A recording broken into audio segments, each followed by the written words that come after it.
Hello guys, कैसे हैं आप लोग। My name is Majood Pathak and welcome to Pathak classes.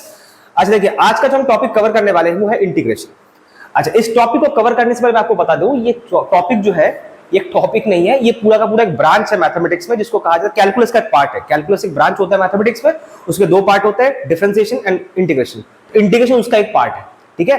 अब integration is a very vast topic, उसको एक लेक्चर में कवर करना पॉसिबल नहीं है, लेकिन आज का जो लेक्चर है ये बेसिकली क्या है, पूरे इंटीग्रेशन को हम सम अप करेंगे एक छोटे से लेक्चर के अंदर। तो आप कह सकते हैं आज का जो लेक्चर ये एक समराइज्ड वर्जन है पूरे इंटीग्रेशन का, और ये बेसिकली फोकस्ड है उन एस्पिरेंट्स के लिए, उन स्टूडेंट्स के लिए जो साइंस में है, आगे जाके नीट या एडवांस देने वाले हैं, ठीक है। तो ये पूरा जो लेक्चर है ये बेसिकली फिजिक्स के उन पोर्शंस को कवर करेगा जो फिजिक्स में बहुत इंपॉर्टेंट है, या कह सकते हैं साइंस में बहुत इंपॉर्टेंट है फॉर 11th 12th स्टूडेंट्स, ठीक है। तो डोंट एक्सपेक्ट मैं इस टॉपिक के अंदर, इस लेक्चर के अंदर मैं सब कुछ कवर कर पाऊंगा, दैट इज नॉट पॉसिबल, ठीक है। तो चलिए स्टार्ट करते हैं। तो कहने को कि इंट्रोडक्टरी लेक्चर है, चलिए स्टार्ट करते हैं। तो इंटीग्रेशन को समझने से पहले हम स्टार्ट करते हैं एक कर्व से। देखिए, इंटीग्रेशन या डेरिवेटिव हम जब भी करते हैं किसी कर्व का ही करते हैं, किसी फंक्शन का ही करते हैं। सपोज कीजिए कि आपके पास एक लीनियर फंक्शन है, एक लीनियर फंक्शन है और लीनियर कॉन्टिन्यूअस फंक्शन है। सपोज कीजिए कि आपके पास एक ऐसा फंक्शन है, लाइक दिस, ऐसा गया है, पहले लीनियर ऐसे गया फिर ऐसे गया, ठीक है, कॉन्टिन्यूअस फंक्शन है। कोई अगर आपसे पूछे इस ग्राफ का एरिया निकालने को, बड़ा आसान है, आप बेस इंटू हाइट कर देंगे, हाफ के साथ मल्टीप्लाई करके, क्योंकि ट्रायंगल है, half into base into height कर देंगे, उसका एरिया मिल जाएगा। सपोज कीजिए कि आपके पास ग्राफ कुछ ऐसा है, एक रेक्टेंगल के शेप का है, लाइक दिस। कोई आपसे पूछे कि इसका एरिया निकालिए, बड़ा सिंपल है, लेंथ इंटू ब्रेड्थ कर दीजिए, इसका आंसर आ जाएगा। तो यहां पे उतना प्रॉब्लम नहीं करेगा। देखिए, ये ग्राफ सारे लीनियर है, कॉन्टिन्यूअस है लेकिन लीनियर है। प्रॉब्लम तब आ जाता है जब आपका ग्राफ जो होता है या फंक्शन जो होता है वो नॉन लीनियर होता है। कंटिन्यूअस तो होता है मगर नॉन लीनियर होता है। सपोज कीजिए कि आपका ग्राफ जो है वो कुछ ऐसा है, समथिंग लाइक दिस, ऐसा है, ठीक है। अब इसका कोई अगर एरिया निकालने को बोले तो आप कर नहीं सकते। तो ऐसे ग्राफ का एरिया हम कैसे निकालते हैं? देखिए, आप मान लीजिए कि यहां से एक लाइन खींच लीजिए, यहां से एक लाइन खींच लीजिए, ये आपका x है, ये आपका y है। y को हम बेसिकली बोलते हैं डिपेंडेंट वेरिएबल, क्योंकि ये x के ऊपर डिपेंड करता है, बिकॉज y आपका क्या होता है, fx, वो x पे डिपेंड करता है, तो we call it dependent variable. x जो होता है ये किसी पे डिपेंड नहीं करता, ये तो खुद इनपुट है, वो आउटपुट है, ये इनपुट है, तो इसको हम बोलते हैं इंडिपेंडेंट वेरिएबल। अब देखिए, आपको इस पूरे ग्राफ का एरिया निकालना है, कैसे करें? करने के लिए हम ये कर सकते हैं कि मान लीजिए आपका जो ग्राफ है यहां से स्टार्ट कर रहा है x is equal to a और यहां पे एंड हो रहा है x is equal to b। इस पूरे एरिया को आप छोटे छोटे पतले पतले स्ट्रिप्स में काट लीजिए, पतले पतले स्ट्रिप्स में काट लीजिए, पतले पतले स्ट्रिप्स में काट लीजिए। मान लीजिए एक स्ट्रिप का जो थिकनेस है वो है आपका डेल्टा एक्स। कितना है? Delta x. डेल्टा एक्स क्या बताता है? चेंज बताता है, एक्स पे चेंज को बताता है। अब देखिए, ये गैप जो है बहुत छोटा है। मान लीजिए यहां से लेके यहां तक, यहां से लेके यहां तक, मान लीजिए इसका वैल्यू है y1। ये फंक्शन जो है y1, मतलब यहां से लेके यहां तक ये आपका मान लीजिए y1 है, और आप इसका एरिया निकाल रहे हैं। तो देखिए, अगर ये गैप बहुत छोटा होता है तो कहीं ना कहीं ये पोर्शन जो है आपको एक रेक्टेंगल जैसा दिखेगा। ध्यान से देखिएगा, रेक्टेंगल जैसा दिख रहा है। अब एक रेक्टेंगल का एरिया क्या होता है? Length into breadth. तो अगर आप ध्यान से देखेंगे, ये आपको एक रेक्टेंगल जैसा दिख रहा है, जिसका जो ब्रेड्थ है वो कितना है? डेल्टा एक्स है बेटा, और जिसका लेंथ जो है वो क्या है? y1 है। फंक्शन आपका यहाँ पे y1 है मान लीजिए, तो इसका एरिया क्या आ जाएगा? इस वाला जो पोर्शन है इसको मैं डेल्टा लिख लेता हूं। डेल्टा क्यों कह रहा हूं? क्योंकि पूरा पोर्शन का एरिया तो मैं निकाल नहीं रहा, छोटे से पोर्शन का निकाल रहा हूं। मान लीजिए डेल्टा a1 कह रहा हूं, उसका एरिया क्या आ जाएगा बेटा? y1 delta x। अब मान लीजिए आप ये वाला पोर्शन ले रहे हैं, इसका भी मान लीजिए आपका डेल्टा x है, और ये मान लीजिए आपका फंक्शन जो है यहाँ पे y2 है, मतलब इधर से ये y2 है, तो इसका एरिया क्या आ जाएगा बेटा? डेल्टा a2 क्या आ जाएगा? y2 into delta x। अब ध्यान से बात को समझिए, यहां पे जितने भी सारे स्ट्रिप्स है जो भी रेक्टेंगल जैसा आपको लग रहा है, क्योंकि गैप बहुत छोटा है, इन सबको अगर मैं ऐड कर दूं, अगर मैं सबको ऐड कर दूं, एरिया ऑफ द कर्व, सबको अगर मैं ऐड कर दूं, जैसे डेल्टा a1 डेल्टा a2 ऐसे डॉट डॉट करते हुए, मान लीजिए यहां पे एक स्ट्रिप है, यहां पे एक स्ट्रिप है, ठीक है, ये आखिरी स्ट्रिप है, एंड तक जा रहा है। इसका मतलब देखिए, यहां से हम स्टार्ट कर रहे हैं, यहां पे खत्म कर रहे हैं। मान लीजिए यहां पे आप स्टार्ट कर रहे हैं, ये वाला आपका फर्स्ट लेवल है, और वहां पे जाकर आप एंड कर रहे हैं। तो जितना भी आपका एरिया का ये जो स्ट्रिप है, इन सबको अगर आप ऐड कर देंगे तो आपको क्या मिल जाएगा? पूरे का आपको एरिया मिल जाएगा। अब इस पूरे समेशन को आप दिखाएंगे कैसे? हम दिखाते हैं सिग्मा ऑपरेटर से। सिग्मा ऑपरेटर से अच्छा आई कहां से कहां तक जा रहा है बेटा, देखिए ध्यान से, ए से लेके बी तक, ये इनिशियल वैल्यू, ये फाइनल वैल्यू। अब डेल्टा ए को आप क्या लिख सकते हो बेटा, डेल्टा ए को आप लिख सकते हो, देखो डेल्टा ए1 क्या है आपका, y1 डेल्टा x, ये क्या है delta A2 y2 delta x, delta A3 क्या आएगा y3 delta 3 y3 delta x। तो उस हिसाब से डेल्टा ए आई को आप क्या लिख सकते हो, y i delta x, sigma operator आई कहां से कहां तक जा रहा है, लाइक दिस। इसको अगर आप करेंगे तो आपको टोटल एरिया मिल जाएगा। ये आपको क्या मिला, total area of the curve. अब इसमें एक प्रॉब्लम है, देखिए ध्यान से बात को समझिए, इसमें एक प्रॉब्लम है। हमने इसको रेक्टेंगल जैसा ट्रीट तो किया है, लेकिन इसमें प्रॉब्लम है। डेल्टा जो होता है, डेल्टा का जो गैप होता है वो उतना भी छोटा नहीं होता। अगर ये गैप उतना छोटा नहीं है तो कहीं ना कहीं ये चीज आप खुद ही बताइए, प्रॉपर रेक्टेंगल लग रहा है? यहाँ पे ढलान ऐसे जा रहा है, it looks like a trapezium, not even a proper rectangle, है ना। ये तो पैरेलल साइड्स है, these are non parallel sides, proper तो रेक्टेंगल लग भी नहीं रहा, क्योंकि इतना सा जो पोर्शन है ये कहीं ना कहीं आपका मिसिंग जा रहा है। क्योंकि अगर आप उसको रेक्टेंगल मान के कर रहे हैं तो रेक्टेंगल तो ये वाला पोर्शन है, ये पोर्शन कहीं ना कहीं मिसिंग जा रहा है। अब इस पोर्शन को कंपेंसेट करने के लिए, इस पोर्शन के कारण जो प्रॉब्लम आ रहा है, जो एरर आ रहा है, उसको कंपेंसेट करने के लिए हम क्या करेंगे, इस गैप को और छोटा करेंगे, इस गैप को और छोटा करेंगे। जब इस गैप को और छोटा करेंगे तो उसका मतलब ये जो डेल्टा एक्स है, अब ये किस में कन्वर्ट हो जाएगा बेटा, डी एक्स में कन्वर्ट हो जाएगा। मतलब इस पूरे डेल्टा एक्स को मुझे किस में कन्वर्ट करना पड़ेगा, डी एक्स में कन्वर्ट करना पड़ेगा। यहां पे y लगाना पड़ेगा, जो कि y पहले से था। अब ये जो सिग्मा ऑपरेटर है वो आपका बन जाएगा इंटीग्रल ऑपरेटर। ओके, ये आपका बन जाएगा इंटीग्रल ऑपरेटर, यही आपका कहलाता है, this is called integral operator. जैसे वहां पे डिफरेंशियल ऑपरेटर होता है डेरिवेटिव्स में, ये आपका इंटीग्रल ऑपरेटर, तो इसको हम बोलते हैं इंटीग्रेशन। तो ये आपका आ गया टोटल एरिया। तो बेसिकली हम जब इंटीग्रेशन कर रहे हैं तो उसमें करना क्या पड़ रहा है, अगर आप सिग्मा ऑपरेटर यूज करेंगे तो ये जो छोटा सा पोर्शन है वो कहीं ना कहीं कवर अप नहीं कर पाएगा, वो आपके इस एरिया को निकालने के प्रोसेस में एरर क्रिएट करेगा। लेकिन अगर आप इसको बहुत छोटा कर देते हैं, मान लीजिए इसको बहुत छोटा कर देते हैं, तो कहीं ना कहीं इसका जो आपको इंक्लिनेशन है आपको समझ आएगा भी। तो उसी को करने के लिए हमें क्या करना पड़ता है, इस पूरे एरिया को और पतले पतले स्ट्रिप्स में कवर करना पड़ेगा, क्योंकि आप इस गैप को और छोटा कर रहे हैं। ये आपका पहले इतना सा था, इसको आप डेल्टा एक्स बोल रहे थे, इसको आप डेल्टा एक्स बोल रहे थे। अब आप गैप को और छोटा कर रहे हैं, और पतले पतले इन्फिनिटेसिमल पतले स्ट्रिप्स में आप काट रहे हैं, ताकि ये जो गैप है वो क्या बन जाए, डीएक्स बन जाए। तो आपकी स्ट्रिप्स की जो संख्या वो बहुत ज्यादा बढ़ जाएगी। तो तब क्या होगा, अगर उतने सारे स्ट्रिप्स को अगर आपको ऐड करना हो, आपका सिग्मा ऑपरेटर काम नहीं कर पाएगा। सिग्मा ऑपरेटर की अपनी लिमिटेशन होती है, ये operator limited number of variables को ही डील कर सकता है, और ये इंटीग्रल ऑपरेटर जो है इनफाइनाइट नंबर ऑफ वेरिएबल्स को डील कर सकता है। दोनों ही एक जैसा ही है, आप कह सकते हैं वो छोटा भाई है बड़ा भाई है, कर वो भी एडिशन रहा है, कर ये भी एडिशन रहा है, मगर वो लिमिटेड नंबर ऑफ वेरिएबल्स को एडअप कर सकता है, सम अप कर सकता है, ये इनफाइनाइट नंबर ऑफ वेरिएबल्स को एडअप कर सकता है। तो अब देखिए ध्यान से, इंटीग्रेशन का बेसिक डेफिनेशन क्या हुआ, y वर्सेस x ग्राफ। आपका जो y वर्सेस x ग्राफ है, x जो ग्राफ है उसका एरिया निकालने के लिए जो तरकीब हम यूज करते हैं, y वर्सेस x ग्राफ में जो एरिया होता है उसको निकालने के लिए जो तरकीब यूज करते हैं उसी को क्या कहा जाता है, इंटीग्रेशन। डेरिवेटिव क्या होता था, y और x कर्व का हम स्लोप निकालते थे। ध्यान से याद करिए, y x कर्व का अगर आप स्लोप निकालते थे उसके लिए जो तरीका होता था उसको हम बोलते थे डिफरेंशिएशन। और y-x कर्व का अगर आप एरिया निकाल रहे हो उसको निकालने के लिए तरीका होता है, उसको कहा जाता है integral. So this is the basic differentiation between integration and differentiation. वो स्लोप निकालता है एक छोटे से पोर्शन का, ये क्या करता है, पूरे ग्राफ को छोटे छोटे पीसेस में काट के फिर पूरे एरिया का, मतलब पूरे कर्व का क्या करता है, एरिया निकालता है। ये जो आपका ग्राफ है उसको छोटे छोटे स्ट्रिप्स में काट देता है, बहुत पतले पतले स्ट्रिप्स में काट जाता है, फिर उस सभी स्ट्रिप्स को जोड़ के उस पूरे कर्व का आपको एरिया बता देता है। So that is the basic operating mechanism of integration. ठीक है, इसको लिख लीजिए, उसके बाद हम इसके बारे में आगे बात करते हैं।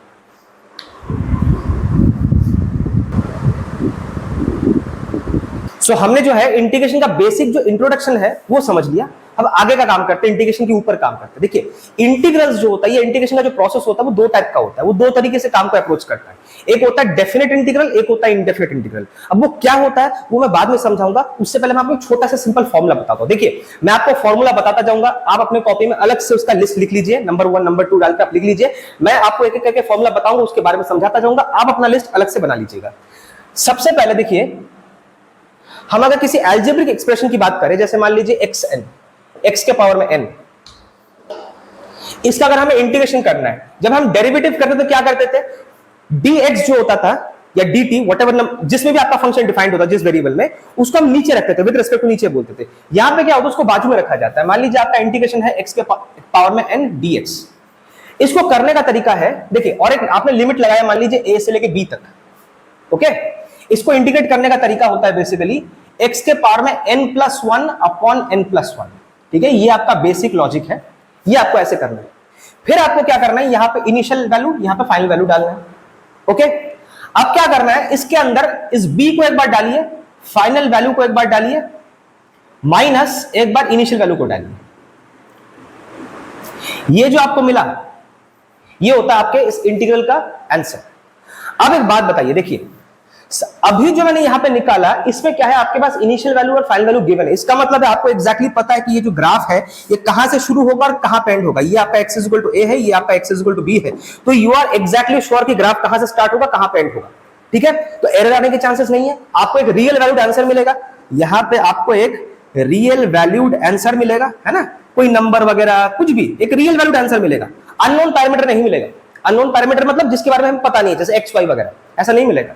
लेकिन सपोज कीजिए कि अगर आपने xn का इंटीग्रेशन किया होता और आपको लिमिट नहीं पता, बोले सर ऐसे इंटीग्रेशन हो सकता है? हाँ बिल्कुल हो सकता है।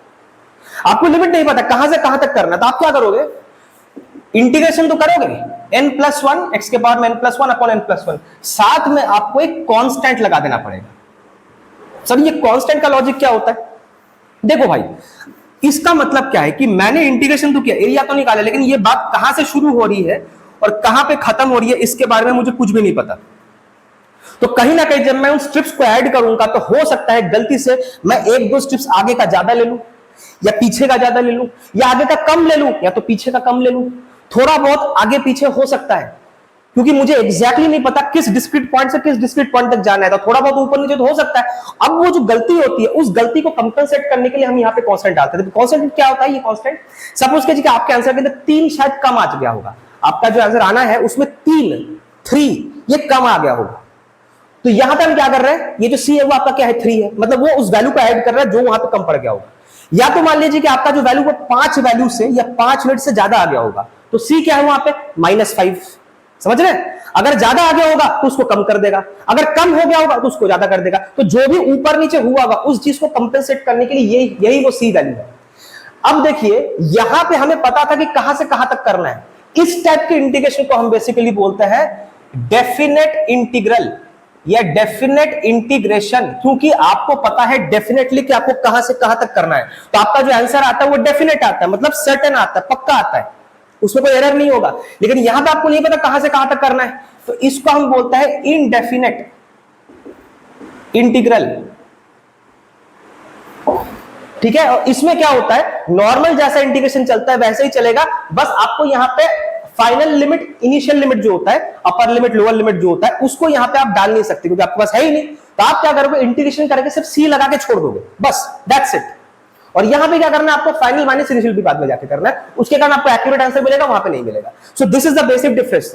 इसके अंदर डेफिनेट के अंदर लिमिट्स होता है, उसके अंदर लिमिट्स नहीं होता है। तो पहला जो आपका फॉर्मूला है वो आपका ये है, इसको लिख लीजिए। आप ऐसे लिखना चाहिए, वैसे लिखना चाहिए, आप जैसे चाहे लिख सकते हैं। तो पहला जो आपका फॉर्मूला है x एंड dx का, वो ये है x n+1 अपॉन n+1। अगर आप लिमिट डाल के कर रहे हैं तो अच्छी बात है, अगर लिमिट डाल के नहीं कर रहे हैं तो आप सी लगा दीजिएगा। तो ये आपका पहला फॉर्मूला है, ठीक है। इसके ऊपर एक दो एग्जांपल्स देख लेते हैं। जैसे सपोज कीजिए कि मैंने आपको दिया x³ dx, ठीक है, मैंने लिमिट नहीं लगाया, तो आप क्या करोगे, देखो n क्या है आपका 3, तो 3+1 कितना हो जाएगा 4 अपॉन n+1 मतलब 4।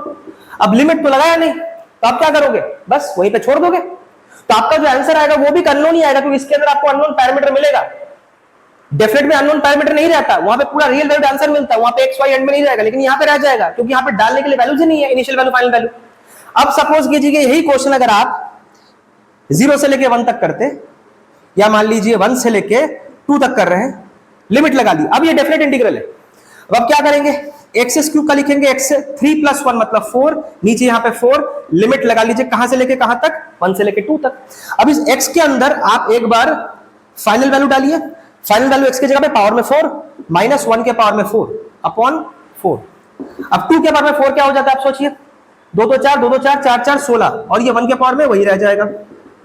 देखिए आपका जो आंसर है उसके अंदर कोई अननोन पैरामीटर है ही नहीं, पूरा परफेक्ट रियल वैल्यूड आंसर है, इसमें रहेगा ही नहीं, तभी तो उसको डेफिनेट इंटीग्रल बोलते हैं, क्योंकि you are definite about the answer, you are sure about the answer. वहां पे आप अनश्योर हो तभी आपके एंड में आपका अननोन पैरामीटर रह जाता है। ठीक है, पहले इसको नोट डाउन कर लीजिए, इसके ऊपर 1-2 क्वेश्चंस और करेंगे, आपको कॉन्सेप्ट क्लियर हो जाएगा। चलिए लिख लीजिए इसको।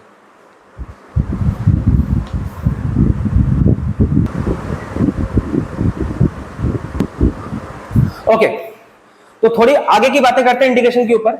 अभी मैंने आपको बोला था x के पावर में dx का इंटीग्रेशन क्या आएगा, डेफिनेट के लिए इंडेफिनेट के लिए। ठीक है, अब सपोज कीजिए मैं आपको क्वेश्चन देता हूं x के पावर में 5 dx, लेकिन साथ में मैंने लगा दिया 3।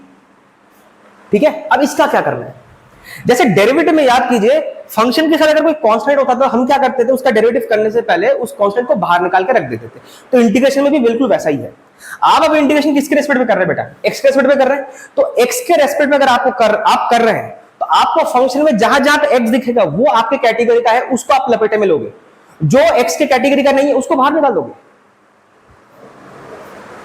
3 उसके कैटेगरी का नहीं, उसको बाहर निकाल दूंगा। सपोज कीजिए यहां पे कांस्टेंट की जगह पे कोई वेरिएबल भी हो जाता, वेरिएबल भी हो जाता, तो मैं क्या करता, ये x के रेस्पेक्ट में है तो ये मेरे कैटेगरी का ये नहीं है, ये मेरे लिए फॉरेन एलिमेंट है, इसको मैं बाहर निकाल दूंगा, इसको मैं ट्रीटमेंट में लाऊंगा ही नहीं, ऑपरेशन के अंदर लाऊंगा ही नहीं। मगर सपोज कीजिए कि अगर ये dz के रेस्पेक्ट में होता और यहां पे z है और x के पावर में 5 है, अब z मेरे कैटेगरी का है, x मेरे लिए फॉरेन एलिमेंट है, अब मैं इसको अपने लपेटे में नहीं ले सकता क्योंकि ये मेरे जात का ये नहीं है, तो मैं इसको बाहर निकाल दूंगा, मैं इसका इंटीग्रेशन करूंगा, इससे कोई मतलब ही नहीं है, बस बाहर बैठा रहेगा। और अगर x में होता तो ये बाहर बैठा रहता। लॉजिक समझ रहे हैं, जिसके रेस्पेक्ट में कर रहे हैं अगर उसी के कैटेगरी का फंक्शन यहां पे हो, उसी में फंक्शन डिफाइंड हो तो उसको रखेंगे, जो नहीं है उसको बाहर निकाल देंगे। तो उसी लॉजिक से अगर कांस्टेंट भी हो, ऑब्वियसली बात है वो तो x में डिफाइंड है भी नहीं, उसको बाहर निकाल दो। तभी करना क्या है, सपोज कीजिए 1 से लेके 2 तक है, तो क्या होता है n+1, 5+1 क्या होता है 6 अपॉन n+1 6। कहां से कहां तक जा रहा है बेटा, 1 से लेके 3 तक। अगर ये मान लीजिए आपका इंडेफिनेट होता तो फिर लिमिट डालने की कोई जरूरत ही नहीं थी, x 6/6 करता। अच्छा, बाजू में 3 भी लगा हुआ है, उसको भूलिए मत। ठीक है, x 6/6 करता, यहां पे 3 रखता, प्लस c करके छोड़ देता। मगर अभी वैल्यू है तो डाल रहे हैं, x की जगह पे डाल लीजिए 3 के पावर में 6 और यहां पे 1 के पावर में 6। अच्छा, इस 3 से आप चाहे तो इसको काट भी सकते हैं।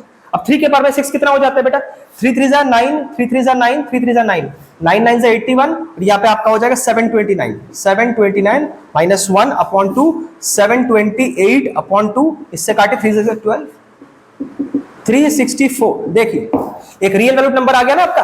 ठीक है, लेकिन अगर यही क्वेश्चन आपने ऐसे किया होता है x is 5 dx और यहाँ पे 3, कोई लिमिट नहीं है, ये इंडेफिनिट इंटीग्रल है, ये डेफिनेट था, उसमें क्या करते बेटा 5 + 1 6, 5 + 1 6, x के पावर में n+1 अपॉन n+1, बाजू में 3 c, 3 से ये कटता, x के पावर में 6 upon 2 plus c, that's it. आपको यहाँ पे जो मिलेगा एक अननोन पैरामीटर में मिलेगा। आपका आंसर अपने आप में क्या, एक अनश्योर है, अननोन पैरामीटर है, तभी तो इसका नाम इनडेफिनेट है। You are not definite, you are not certain, you are uncertain, you are indefinite. यहाँ पे आप सर्टेन है क्योंकि आपके पास लिमिट है, आपको पता है कहां से शुरू करना है, कहां पे एंड करना है, तो आपके लिए अभी अननोन पैरामीटर क्यों रहेगा, आपको एक एक्चुअल आंसर मिलेगा, रियल वैल्यूड नंबर मिलेगा, वही आपको मिल रहा है। ठीक है, चलिए इसको लिख लीजिए।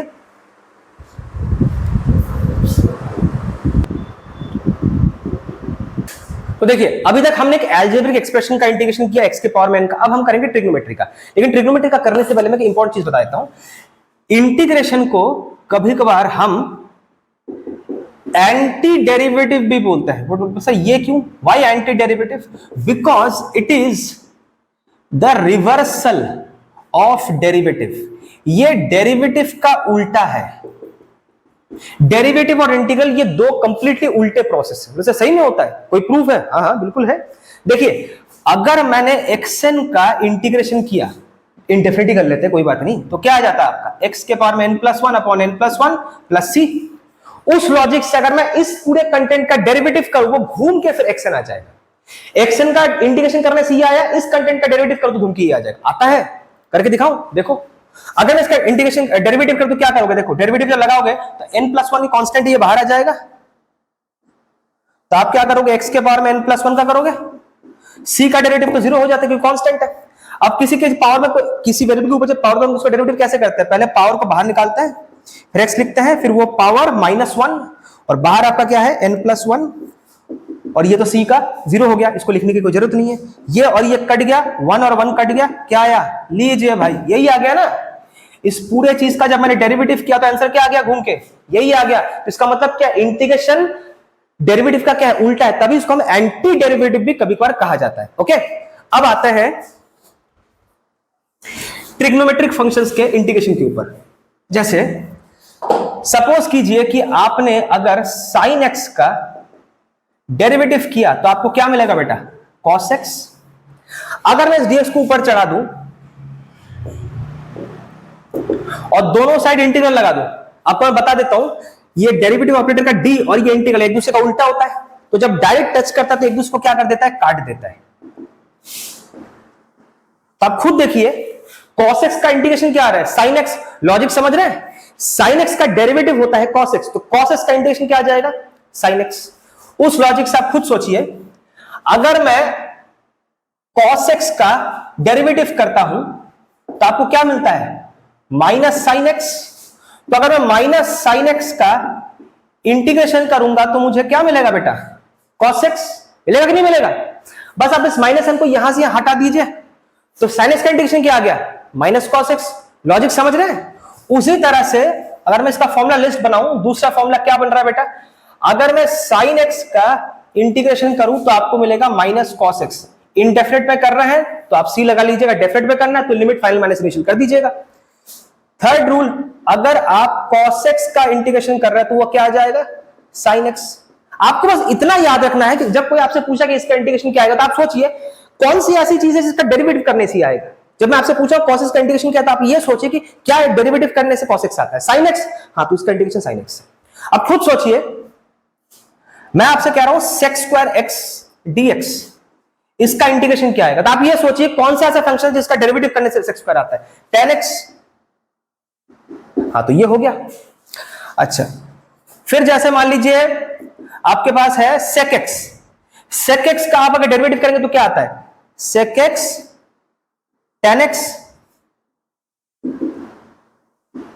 उसी का मैं इंटीग्रेशन करूंगा तो क्या आ जाएगा, ये आ जाएगा। अगर आप cot x का डेरिवेटिव करते हैं तो क्या आता है, माइनस cosec² x। तो अगर मैं इसी का इंटीग्रेशन कर दूंगा तो क्या आ जाएगा, cot x, माइनस को यहां से हटा दीजिए, यहां पे आ जाएगा, ये एक फॉर्मूला आ गया। अच्छा, अगर आप cosec x का डेरिवेटिव करते तो क्या आएगा बेटा, minus cosec x cot x। तो इसी का अगर मैं इंटीग्रेशन कर दूं तो क्या आ जाएगा, cosec x, माइनस को यहां से हटा के यहां पे कर दीजिए तो आपको एक्चुअल कंटेंट मिल जाएगा। समझ रहे हो आपको कैसे चल रहा है। अगर आप ex का डेरिवेटिव करते हो तो आपको क्या मिलता है, ex। अगर मैं इसी x का फिर से इंटीग्रेशन कर दूं तो आपको क्या मिल जाएगा, ex। समझ रहे हैं। अच्छा, फिर जैसे देखिए, अगर आप log x का डेरिवेटिव करते हो तो आपको क्या मिलता है, 1/x। और अगर आप 1/x का इंटीग्रेशन कर देंगे तो क्या मिल जाएगा, log x। इंडिफरेंट कर रहे हैं तो c लगा लीजिए। अगर आप a के पावर में x का डेरिवेटिव करते हो तो आपको क्या मिलता है, a के पावर में x, साथ में कांस्टेंट एक log a मिलता है। अगर मैं इसी पूरी चीज का इंटीग्रेशन कर दूं तो आपको क्या मिलेगा, ax। अब ये log a कांस्टेंट है, आप चाहो तो इस log a को नीचे भी भेज सकते हो, तो एग्जैक्टली आपको ax का इंटीग्रेशन मिल जाएगा। तो क्या आ जाएगा, ax by log a। समझ पा रहे हैं क्या हो रहा है। अब और एक चीज, अगर मान लीजिए आपके पास कांस्टेंट है, कोई नंबर है, या मान लीजिए बीच में कुछ है ही नहीं, ये जो मैंने आपको बीच में बोला था ना कि ये d साइन और ये एक दूसरे को काट देता है, उसका रीजन क्या होता है वो भी मैं आपको बता देता हूं साथ ही साथ, ठीक है, कॉन्सेप्ट आपको और क्लियर हो जाएगा। मान लीजिए इसके बीच में कुछ नहीं है फंक्शन, ये दोनों को एक दूसरे को काटता है, क्यों, रीजन तो होगा भाई, ऐसे थोड़ी काट लेता है। देखो, आप अगर यहाँ पे कुछ नहीं मिल रहा तो उसको आप क्या लिख सकते हो, x के पावर में 0 लिख सकते हो, नहीं लिख सकते। अब देखो उसी पैटर्न में आ गया x के पावर में n, तो आप क्या लिखोगे, x 0+1 अपॉन 0+1। तो ये क्या हो जाएगा, x अपॉन 1। इस 1 को लिखने की जरूरत है, क्या आया देखो, x आ गया ना, ये और ये एक दूसरे को टच करके गायब कर दिया, तो बचा क्या आपको, सिर्फ x ही तो मिला। इंडेफिनेट कर रहे हैं तो वहां पे c रख देना है। लॉजिक समझे, ये किस वजह से गायब होता है, जब d और ये एक दूसरे को टच करता है, दिस इज द रीजन।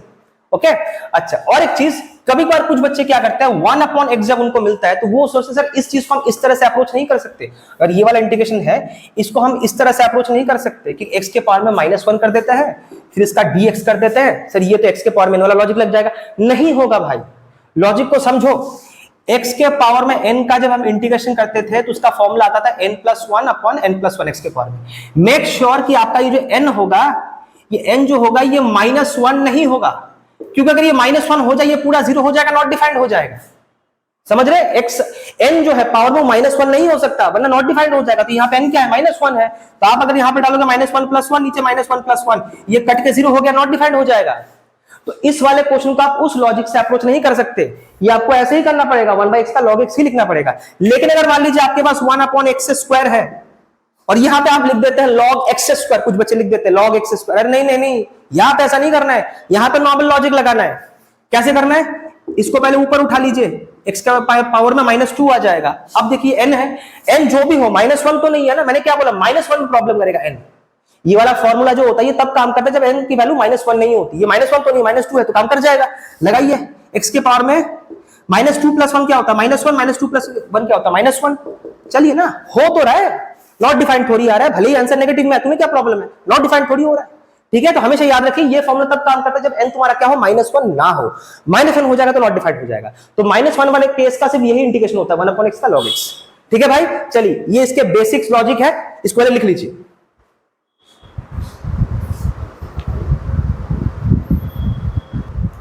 अच्छा, तो अभी तक जो मैंने फॉर्मूलेज आपको बताए, इसके अंदर कुछ जगह पे कुछ कॉम्प्लिकेशंस आते हैं। फॉर्मूला यही रहता है लेकिन थोड़ा कॉम्प्लिकेट आता है। आप कह सकते हैं kind of a complex function है, ठीक है, कंपाउंड फंक्शन है। तो उसको कैसे डील करते हैं, देखिए। सपोज कीजिए कि आपको किसी ने बोला sin x का इंटीग्रेशन करना है, तो आपको पता है इसका आंसर आएगा -cos x + c। मतलब इंडिफरेंट में कर रहे हैं तो c, अगर नहीं होता तो आप लिमिट लगाते हैं। सपोज कीजिए कि इस x के साथ आपका यहाँ पे कांस्टेंट लगा हुआ है a या b या c या k या m, व्हाटएवर, डजंट मैटर, एक कांस्टेंट लगा हुआ है। तब आपको क्या करना पड़ेगा, इसका -cos x नहीं करेंगे, हम इसको -cos ax ही लिखेंगे। sin ax का -cos x, मगर ये जो कांस्टेंट था उस कांस्टेंट से आपको डिवाइड करना पड़ेगा। ठीक है, बेसिकली क्या होता है, यहाँ पे जो ax का ये जो टर्म है ना, इस पूरे ax के टर्म के डेरिवेटिव से आप उसको डिवाइड करना होता है। अब इसका डेरिवेटिव क्या आएगा, देखो a बाहर आ जाएगा, dx/dx 1 हो जाएगा। तो अल्टीमेटली हुआ क्या बेटा, यही तो हुआ। तो मैंने डायरेक्ट आपको यही बता दिया कि जो इसका जो कोफिशिएंट है, ये जो कांस्टेंट इसमें लगा हुआ है, उसको आपको डिवाइड कर देना है। अगर मान लीजिए कुछ इस पैटर्न में आता है, sin ax + b, ऐसा एक लीनियर तुम्हारा यहाँ पे पॉलिनोमियल लगा हुआ है, लीनियर पॉलिनोमियल, क्वाड्रेटिक या क्यूबिक हो तो काम नहीं करेगा, उसके लिए कुछ और लॉजिक लगता है। ठीक है, तो इसका क्या हो जाएगा बेटा, वही लिखोगे -cos ax + b upon a। सिर्फ x का जो कोफिशिएंट है उससे डिवाइड कर देना। बार बार समझिए बात को, साथ में b लगा है कोई प्रॉब्लम नहीं, आपको x के साथ जो कोफिशिएंट है सिर्फ उससे डिवाइड करना है। कांस्टेंट जो लगा उससे कुछ नहीं करना है। ठीक है, सिर्फ x के कोफिशिएंट से। उसी लॉजिक से अगर मान लीजिए यहाँ पे cos ax होता है आपके पास, तो cos का क्या होता था, sin हो जाता था इंटीग्रेशन। तो आप यहाँ पे लिखेंगे sin x, बस यहाँ पे कोफिशिएंट a है उससे डिवाइड कर देंगे। ठीक है, ये भी कुछ स्पेशल पैटर्न्स है। उसी तरह अगर मान लीजिए यहाँ पे आपका होता है ax + b, तो आपको क्या कर देना है, sin ax + b ही लिखना है अपॉन सिर्फ a से डिवाइड कर देना है। लॉजिक समझ रहे हैं? अच्छा, उसी तरह बाकी जो आपके सारे ट्रिग्नोमेट्रिक फंक्शन थे उसमें भी ये लागू हो जाता है। मैं अलग से आपको लिखवा के दिखा नहीं रहा, मैं 1-2 करवा के दिखा रहा हूं, बाकी आप खुद समझ जाइएगा। समझदार है आप, समझ जाइएगा। sec² x का क्या होता था, tan x होता था, आप यहाँ पे लिखेंगे x, क्योंकि यहाँ पे भी x है, बस a से डिवाइड कर दीजिए। यहीं पे x + b होगा तो आप क्या करेंगे, x + b लिखेंगे, फिर यहाँ पे a से डिवाइड कर देंगे। अच्छा, और बाकी ट्रिग्नोमेट्रिक फंक्शन भी ऐसे आप कर सकते हैं। अच्छा, अगर मैं इस वाले पैटर्न की बात करूं, इसका हमें क्या पता था बेटा, इंटीग्रेशन क्या होता है, xn+1 upon n+1। Make sure कि आपका n जो है वो -1 ना हो, फिर वो नीचे का पोर्शन नॉट डिफाइंड हो जाएगा 0 के चलते। ठीक है, अब मान लीजिए यहाँ पे x के पावर में n की जगह पे कुछ ऐसा दे रखा है, ax + b के पावर में n, ऐसा एक लीनियर पॉलिनोमियल दे रखा है। तो करने का तरीका क्या है, इस पूरे चीज को आप x की तरह इमेजिन कीजिए और पावर में आपका n है, तो आपको यही लिखना है, ऊपर में पावर n+1, नीचे n+1, बिल्कुल सेम टू सेम वैसे ही कर देना है। फिर x का जो कोफिशिएंट था उससे डिवाइड कर देना है। यहां पे भी मेक श्योर कि आपका जो n हो वो -1 ना हो, वरना नीचे नॉट डिफाइंड हो जाएगा। समझ गए? इस पूरे को x की तरह ट्रीट कीजिए, ऊपर n है तो x के पावर में n+1 upon n+1 a, x का जो कोफिशिएंट उससे डिवाइड कर दीजिए। अच्छा, फिर जैसे मान लीजिए आपके पास अगर 1/x होता तो उसका आप लिखते थे log x, है ना, ये इंटीग्रेशन होता था। अब मान लीजिए x की जगह पे ऐसे यहाँ पे लिखा हुआ है ax + b, तो यहां पे भी आप क्या करेंगे, log ax + b कर देंगे, बस इसको डिवाइड कर देंगे a से। ठीक है, +c। मान लीजिए आपके पास e के पावर में x है तो उसका इंटीग्रेशन क्या आता है बेटा, x ही आता है। मान लीजिए अब ex की जगह पे यहां पे डाल रखा है, सिर्फ e के पावर में ax डाल रखा है, तो आप क्या करोगे, यहां पे भी e के पावर में ax कर दोगे, अपॉन a से डिवाइड कर दोगे, बिल्कुल इनकी तरह ही है।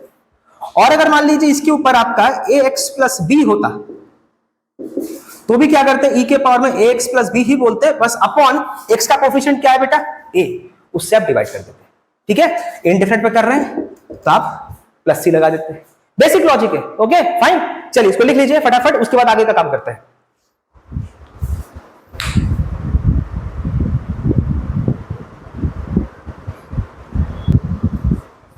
ओके, अभी जो मैंने ये कॉम्प्लिकेट फंक्शंस आपको बताए थे, कंपाउंड फंक्शन जिसमें साइन के अंदर ax लग जाता है, उसके ऊपर एक दो क्वेश्चंस कर लेते हैं। सपोज कीजिए किसी ने आपको दिया cos 4x, इसका इंटीग्रेशन मांग रहा है, तो cos थीटा का क्या होता है, sin थीटा हो जाता है, तो आप जो sin थीटा है वही लिखेंगे, बस ये जो कोफिशिएंट है उससे डिवाइड कर दीजिए, सिंपल है। अच्छा, इनडेफिनिट है तो c लगा लीजिए, डेफिनेट होता तो फाइनल माइनस इनिशियल वैल्यू वहां पे डाल देता। अच्छा, मान लीजिए किसी ने आपको यहां पे लिखा 6x प्लस 2 dx, तो sec स्क्वायर का क्या होता है बेटा, tan हो जाता है, तो tan 6x प्लस 2 ही लिखता, x का कोफिशिएंट क्या है, 6 से डिवाइड कर देता। अगर मान लीजिए यहां पे आपका होता sin 1 माइनस एक्स, ध्यान से बात को समझिए, 1 माइनस एक्स, ये एक लीनियर पॉलिनोमियल ही तो है, आप इसको माइनस एक्स प्लस 1 भी इमेजिन कर सकते हैं, एक ही बात है। उसको अगर आप समझ नहीं पा रहे तो ऐसे लिख लीजिए ना, एक ही तो बात है। अब जब इसका करेंगे, साइन का क्या होता है बेटा, माइनस कॉस, जो भी थीटा है, थीटा क्या है 1 माइनस एक्स या माइनस एक्स प्लस 1। अब एक्स का कोफिशिएंट क्या है, 1 नहीं है, माइनस 1 है, तो आप उसको क्या करना पड़ेगा, माइनस 1 से डिवाइड करना पड़ेगा, माइनस माइनस कटा तो क्या आ गया, cos 1 माइनस एक्स प्लस सी। लॉजिक समझ रहे किस तरह से काम कर रही है। अच्छा, और एक देखिए, जैसे मान लीजिए किसी ने आपको बोला x प्लस 2 1 अपॉन में है, ये एक लीनियर पॉलिनोमियल, ये कौन से पैटर्न में आ रहा है, 1 अपॉन एक्स का इंटीग्रेशन क्या होता है, log x, इस पूरे को आप x की तरह ट्रीट कीजिए तो क्या हो जाएगा, log, अब x का कोफिशिएंट क्या है 1, मतलब अब इसको नीचे लिखने की कोई जरूरत नहीं है। लेकिन अगर मान लीजिए कुछ ऐसा होता 3x माइनस 1, तो क्या लिखते हैं आप, log 3x माइनस 1 अपॉन 3, क्योंकि x का कोफिशिएंट क्या है यहाँ पे 3 है, तो लीनियर पॉलिनोमियल है ना। अब e का एक काम कर लेते हैं, e के ऊपर मान लीजिए आपका लिखा है 4x, तो क्या करते हैं आप, e के पावर में 4x अपॉन x का कोफिशिएंट 4 डिवाइड कर दीजिए, या तो मान लीजिए e के ऊपर आपका दे रखा है 2x प्लस 3, तो अब क्या लिखते हैं, e के पावर में 2x प्लस 3, फिर x का जो कोफिशिएंट है 2, उससे आप डिवाइड कर दीजिए। लॉजिक समझ पा रहे हैं किस तरह से काम कर रही है, अभी जो मैंने आपको बताया था कहानी, उसी का मैं आपको रिवीजन करा रहा हूं।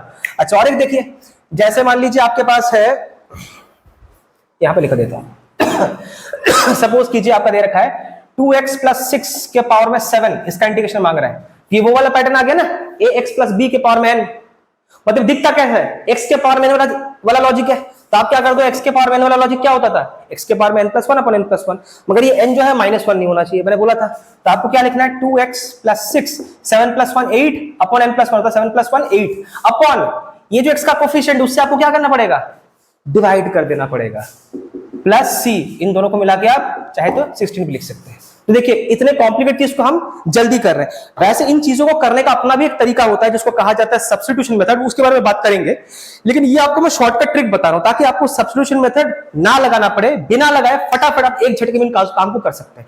लेकिन बेटा ये भी याद रखिए, कुछ कुछ जगह पे कंफ्यूजन इतना ज्यादा होता है, कॉम्प्लेक्सिटी फंक्शन की इतनी ज्यादा होती है कि शॉर्टकट ट्रिक काम नहीं करेगा, वहां पे आपको फिर कोई ना कोई लंबा रास्ता ही तय करना पड़ेगा। और कुछ कुछ जगह पे तो कुछ कुछ फंक्शन ऐसे होते हैं जिसका इंटीग्रेशन होता भी नहीं है, ये इस बात का भी ध्यान रखिएगा, दुनिया में हर एक फंक्शन का इंटीग्रेशन नहीं हो पाता, कुछ कुछ फंक्शन ऐसे भी होते हैं जहां पे आप अटक जाओ, उसका इंटीग्रेशन नहीं हो पाएगा। ठीक है, तो अभी जो मैंने आपको कुछ पैटर्न्स बताए थे, उन्हीं पैटर्न्स के साथ अगर क्वेश्चन रिजेंबल करे, मैच करे, तो ही उसका आप शॉर्टकट यूज कर सकते हो, जैसे मैंने आपको करके दिखाया। अगर उन पैटर्न्स के साथ मैच नहीं कर रहा, रिजेंबल नहीं कर रहा, तो वहां पे अपना दिमाग मत लगाने चाहिए, उसके कोई और रास्ता हुआ होगा जिसके बारे में आपको भी नहीं पता है, या तो हो सकता है उसका इंटीग्रेशन है ही नहीं। ठीक है, चलिए इसको लिख लीजिए, फिर इसके आगे का काम करते हैं, उसके बाद हम करेंगे अलजेब्रा ऑफ इंटीग्रेशन।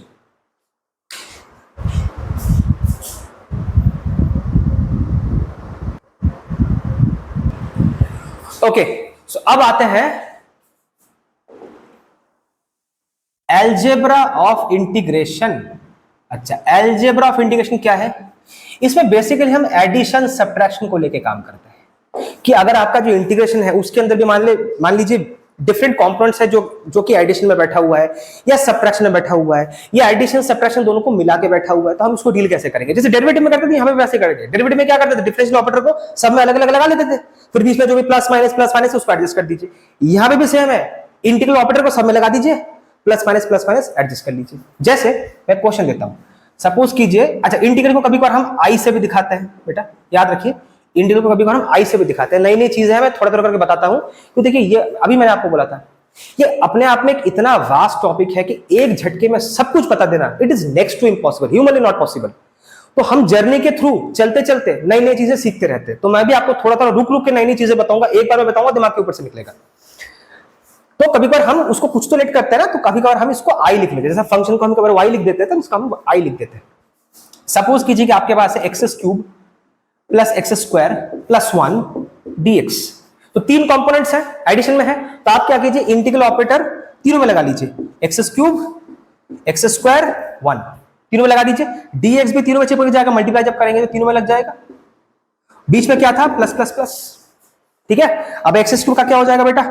x4/4, इसका क्या हो जाएगा? x3/3, इसका अच्छा 1 तो बीच में लिखने की जरूरत नहीं है, तो इसका d और ये एक को काट देता तो क्या हो जाएगा? x। अब c, अब इसमें एक चीज ध्यान देने का मैटर है, इसमें एक चीज ध्यान देने की बात है, ये प्रॉब्लम से इंडिफरेंट में आता है क्योंकि यहाँ पे c आता है।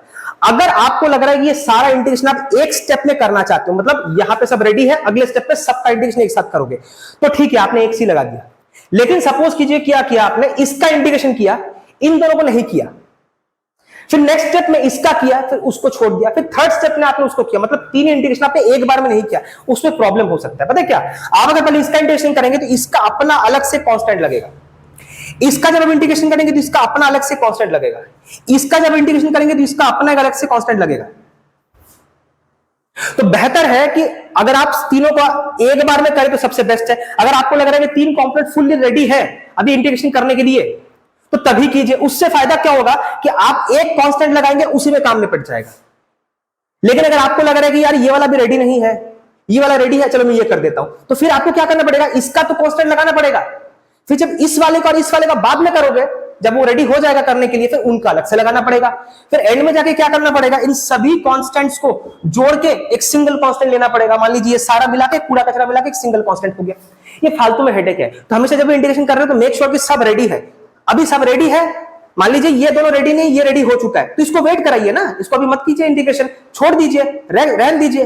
जब सारे रेडी हो जाएंगे उसके बाद एक बार में इंटीग्रेशन कर दीजिएगा। उससे फायदा क्या होता है? आपको सिर्फ एक ही कांस्टेंट लगाना पड़ेगा, बार बार अलग अलग कांस्टेंट नहीं लगाना पड़ेगा। और अगर आपने लगा भी दिया उसमें गलत कुछ नहीं है, फिर आपको सारे कांस्टेंट को छोड़ के एक सिंगल आउट करके एक सिंगल कांस्टेंट बाद में डालना पड़ेगा। मतलब C1 C2 C3 को इकट्ठा करके C लिख दीजिए, बोल दीजिएगा कि लेट कर दिए C1 C2 C3 is equal to C। That's what I am saying. Okay, अच्छा अगर मान लीजिए यही क्वेश्चन अगर आपका 3x square plus 2x plus 2 dx मैं अगर आपको डेफिनेट में देता 3x square plus 2x plus 2, अच्छा इंटीग्रल ऑपरेटर सब में लग जाएगा, 3x स्क्वायर 2x 2 dx तो पहले सब में लगेगा। अब आप इंटीग्रल ऑपरेटर लगाएंगे। अब इंटीग्रल ऑपरेटर जब लगाते मेक श्योर कि कांस्टेंट बाहर, 3 को बाहर निकालिए, 2 को बाहर निकालिए, 2 तो अपने आप कांस्टेंट ही है। बीच में क्या है बेटा? प्लस लगा दो। लिमिट कहां से कहां तक है? 0 से 1, 0 से 1। यहां पे आपको कांस्टेंट्स को लेके हेडेक लेने की जरूरत नहीं है क्योंकि ये डेफिनेट है। डेफिनेट में कांस्टेंट्स नहीं आता, वहां पे तो आपको रियल वैल्यूड आंसर मिलेगा, तो वहां पे तो कोई अननोन पैरामीटर आता ही नहीं है। व्हाई वुड यू बॉदर कि मैं इसको बाद में करूं, उसको पहले करूं? आपकी जैसे मर्जी, इसको करना है करो, उसको नहीं करना है मत करो, उसको बाद में करो, उसको पहले करो। Whatever you do it is not going to bother you anymore, क्योंकि आपका कांस्टेंट तो आने वाला है भी नहीं। तो करना है करो, नहीं बाद में करना है बाद में करो, अभी करना अभी करो। इसका करते हैं, एक्स स्क्वायर का क्या हो जाएगा बेटा? 2 + 1 3/3, इधर भी 3 है, 3 3 कट जाएगा 0 से लेके 1। इसका क्या हो जाएगा? पावर 1 है तो 1 + 1 2/2, यहां बाजू में भी 2 है, 2 2 कट जाएगा। कहां से कहां तक? 0 से 1। डी और ये जब एक दूसरे को टच करता है क्या होता है बेटा? एक दूसरे को काट देता है, 0 से लेके 1, बाजू में 2। अब इस 2 को काटने के लिए कोई है नहीं, चलो कोई बात नहीं।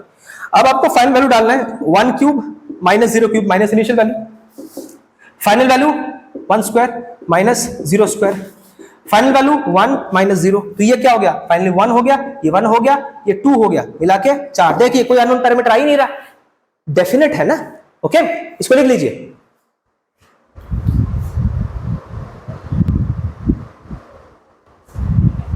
ओके, तो अब करते हैं सब्ट्रैक्शन। बेटा सब्ट्रैक्शन का भी वही सेम लॉजिक है आपका। क्या करना है, जैसे मान लीजिए आपको किसी ने दिया x4 plus x square, sorry x four minus x square, इसका इंटीग्रेशन करना है। सिंपल लॉजिक है, इंडेफिनेट कर रहे हैं तो ये डेफिनेट करिए, जो करना है करिए भाई। चलिए मैं यहाँ पे डेफिनेट लगा देता हूँ 0 से लेकर 1 तक। पहले दोनों में अलग अलग लगाइए, x4 में भी लगेगा, एक्स स्क्वायर में भी लगेगा, इसमें इंटीग्रेशन, बीच में माइनस साइन, कहां से कहां तक, 0 से लेकर 1 तक। अब x4 का क्या हो जाएगा बेटा, x5 प्लस 5 n प्लस 1, 0 से लेकर 1, और इसका हो जाएगा x3 y3, 0 से लेकर 1। सेम लॉजिक है बेटा, प्लस हो तो प्लस लगाओ, माइनस हो तो माइनस लगाओ। तो ये हो जाएगा 1 के पावर में 5, 0 के पावर में 5 अपॉन 5, ये हो जाएगा 1 के पावर में क्यूब, 0 के पावर में क्यूब, बीच में ब्रैकेट डाल दो क्योंकि बाहर भी माइनस है। तो ये हो जाएगा, करके देखो, ये आपका हो जाएगा 1 अपॉन 5, ये हो जाएगा 1/3, एलसीएम करो, यहाँ पे 3 माइनस 5 माइनस 2/15। ठीक है। अगर मान लीजिए आप दोनों को मिला के करना चाहते हैं, जैसे मान लीजिए 3x square minus 2x plus 5, minus plus मिला के है, ठीक है, 0 to 1 या कुछ भी ले लीजिए।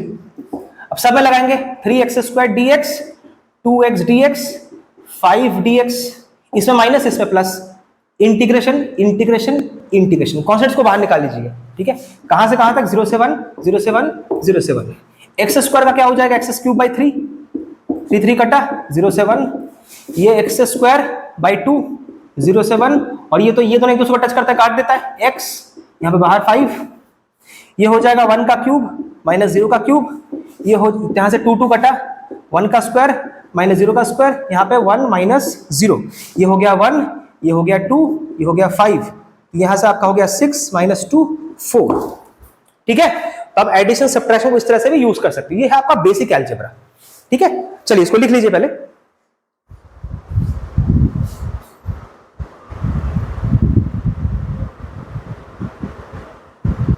चलिए इसी अलजेब्रा को एक दो जगह पे एक्स्ट्रा हम यूज कर लेते हैं, कुछ कुछ पर्टिकुलर जगह पे आपको बहुत ज्यादा यूज करना होता है, स्पेशली फॉर फिजिक्स। मैं बार बार आपको बता रहा हूं, ये आज का जो वीडियो है वो स्पेसिफिकली एम्ड है फिजिक्स के लिए, फिजिक्स में कहां कहां पे किस किस पोर्शन से किस किस तरीके से इंटीग्रेशन आपका यूज होता है। तो एक जगह में बहुत ज्यादा यूज होता है, आपको बेटा ये पता होगा कि cos स्क्वायर थीटा जो होता है वो होता है 1 plus cos 2 theta divide by 2, अगर आपको थोड़ा बहुत ट्रिग्नोमेट्री का नॉलेज है, और sin स्क्वायर थीटा होता है 1 minus cos 2 theta divide by 2। ये तो आपको पता होगा, मैं क्यों बता रहा हूं अभी आप समझ आ जाएगा। मान लीजिए किसी ने आपको बोला cos स्क्वायर x, इसका इंटीग्रेशन करना है, ठीक है, cos स्क्वायर x, मैं इंडेफिनिट में कर रहा हूं फिलहाल तो, ठीक है। कैसे करेंगे, स्क्वायर का इंटीग्रेशन नहीं कर सकते डायरेक्ट, तो आपको क्या लिखना पड़ेगा, cos स्क्वायर को 1 plus cos 2x divide by 2 integration.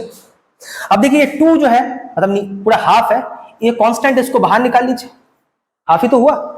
अभी इंटीग्रल ऑपरेटर दोनों में लग जाएगा, एक बार तो 1 के साथ लगेगा dx, एक बार cos 2x के साथ लगेगा dx, और इस पूरे चीज के बाहर हाफ है ना, हाफ बाहर बैठा हुआ है। अच्छा इसका इंटीग्रेशन क्या हो जाएगा बेटा, x। अच्छा इसका इंटीग्रेशन क्या हो जाएगा बेटा, cos 2x, याद करो cos ax का क्या होता था, cos हम कैसे करते थे, sin ax मतलब sin 2x अपॉन जो कोफिशिएंट था उसे डिवाइड करना पड़ेगा। अगेन अगर आपको लग रहा है दोनों रेडी है इंटीग्रेशन के लिए तभी इंटीग्रेशन करना, अगर आपको लग रहा है ये रेडी है लेकिन वो रेडी नहीं है तो आप इसका तो कर दोगे, उसके लिए अलग से कांस्टेंट लगाना पड़ेगा। तो जब वो रेडी हो जाएगा, जब उसका करोगे तो उसका अलग कांस्टेंट लगाना पड़ेगा, आपके लिए फालतू की मेहनत पड़ जाएगी। तो वेट करो जब दोनों चीज रेडी हो जाए तभी इंटीग्रेशन करो, मतलब एक ही स्टेप पे इंटीग्रेशन को पूरा कर दो, ताकि आपको बार बार अलग अलग इंडिविजुअल कंपोनेंट्स के लिए कांस्टेंट लगाना पड़े। तो अगर आप लगा भी देते हो उससे गलत कुछ नहीं होता, एंड में जाकर सारे कांस्टेंट्स को सम अप करके आप सिंगल कांस्टेंट यूज करना पड़ता है। चलिए यहां पे आपका हाफ आ गया, अब हाफ को मल्टीप्लाई कर दीजिए x by 2, ये sin 2x by 4। तो देखिए यहां पे हल्का सा एल्जेब्रिक एक्सप्रेशन आ गया ना, मतलब थोड़ा एडिशन करना पड़ा। अगर मान लीजिए क्वेश्चन आ जाता है sin स्क्वायर x का क्वेश्चन आ जाता है, कैसे करते हैं, वही सेम प्रॉब्लम, sin स्क्वायर का कर नहीं सकते तो आपको लिखना पड़ेगा 1 minus cos 2x dx upon 2 integration, इस 2 को बाहर निकाल दीजिए, इंटीग्रल ऑपरेटर इसमें भी लगेगा, इंटीग्रल ऑपरेटर इसमें भी लगेगा, इसमें इसके बाहर हाफ, ये आपका x हो जाएगा। cos का क्या होता है बेटा, sin 2x, फिर बाई 2 करना पड़ेगा, यहाँ पे हाफ को दोनों में लगा लीजिए बाई 4।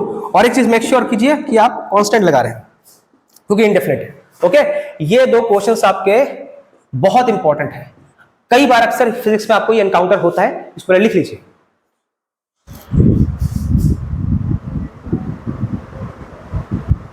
चलिए आगे कुछ नए टॉपिक करने से पहले अभी जो हमने किया था अलजेब्रा ऑफ इंटीग्रेशन, उसके ऊपर एक क्वेश्चन और कर लेते हैं, ठीक है? उसके बाद हम आगे के टॉपिक्स पे जाएंगे। जैसे मान लीजिए किसी ने आपको दिया 1/x प्लस e के पावर में 2x प्लस 3, और इस पूरे का आपको इंटीग्रेशन करना है 2 से लेके 3 तक, ठीक है? थोड़ा कॉम्प्लेक्स फंक्शन भी आ गया, दो मिला के दो कॉम्पोनेंट एडिशन में भी आ गया, तो सारा मिलावट में है। पहले इंटीग्रल ऑपरेटर दोनों में लगेगा dx, फिर ऐसे लगा दीजिए 2 से 3, 2 से 3। अच्छा, कुछ बच्चे ऐसे तिकड़मबाजी मारते हैं, खतरों के खिलाड़ी वाले स्टैंड मारते हैं, सर ये 2 जो है कांस्टेंट बाहर निकालता है। अरे भाई ऐसे नहीं निकलता।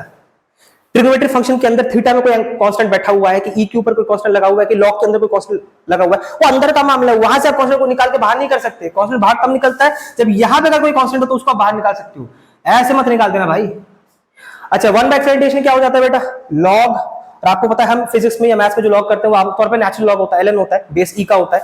आप चाहो तो ऐसे e लिख भी सकते हो, नहीं लिखो तो भी बंदा समझ जाता है, ओके? या तो ln भी लिख सकते हो। और याद रखिए लॉग में हमेशा जो अंदर जो मतलब आपका जो कंटेंट होता है वो हमेशा मॉड में होता है, ठीक है? आप लिखे ना लिखे सबको पता होता है, लेकिन लिख दे तो बेस्ट है। अब कहां से कहां तक जा रहा है बेटा? 2 से 3 तक जा रहा है। अच्छा, इसका इंटीग्रेशन क्या होगा बेटा? याद करो, e का इंटीग्रेशन e ही होता है with the content which is available, फिर x का जो कोफिशिएंट उससे आपको डिवाइड करना पड़ेगा। इसके बारे में पहले मैं बता चुका हूं, कुछ एक्सेप्शनल जो पैटर्न्स है उसको डील करने का तरीका।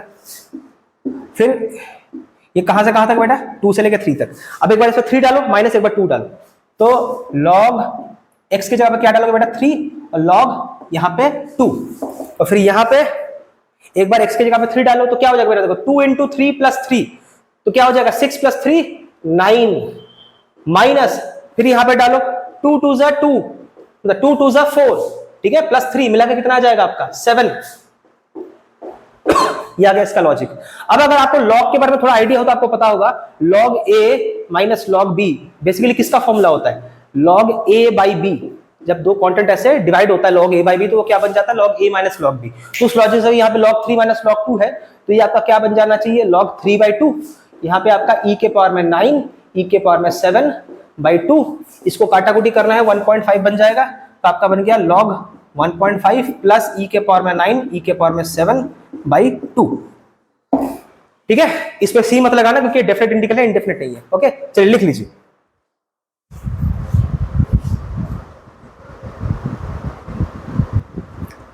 अच्छा, तो अगला जो टॉपिक करेंगे इंटीग्रेशन का एक छोटा सा पार्ट है, क्योंकि इंटीग्रेशन के अंदर भी बहुत सारे सब टॉपिक्स होते हैं, सब पार्ट्स होते हैं, सब तरीके होते हैं, ठीक है? तो इस तरीके का नाम है सब्स्टिट्यूशन। सब्स्टिट्यूशन। अच्छा, इसकी जरूरत कब पड़ती है बेटा? पहले वो देखिए।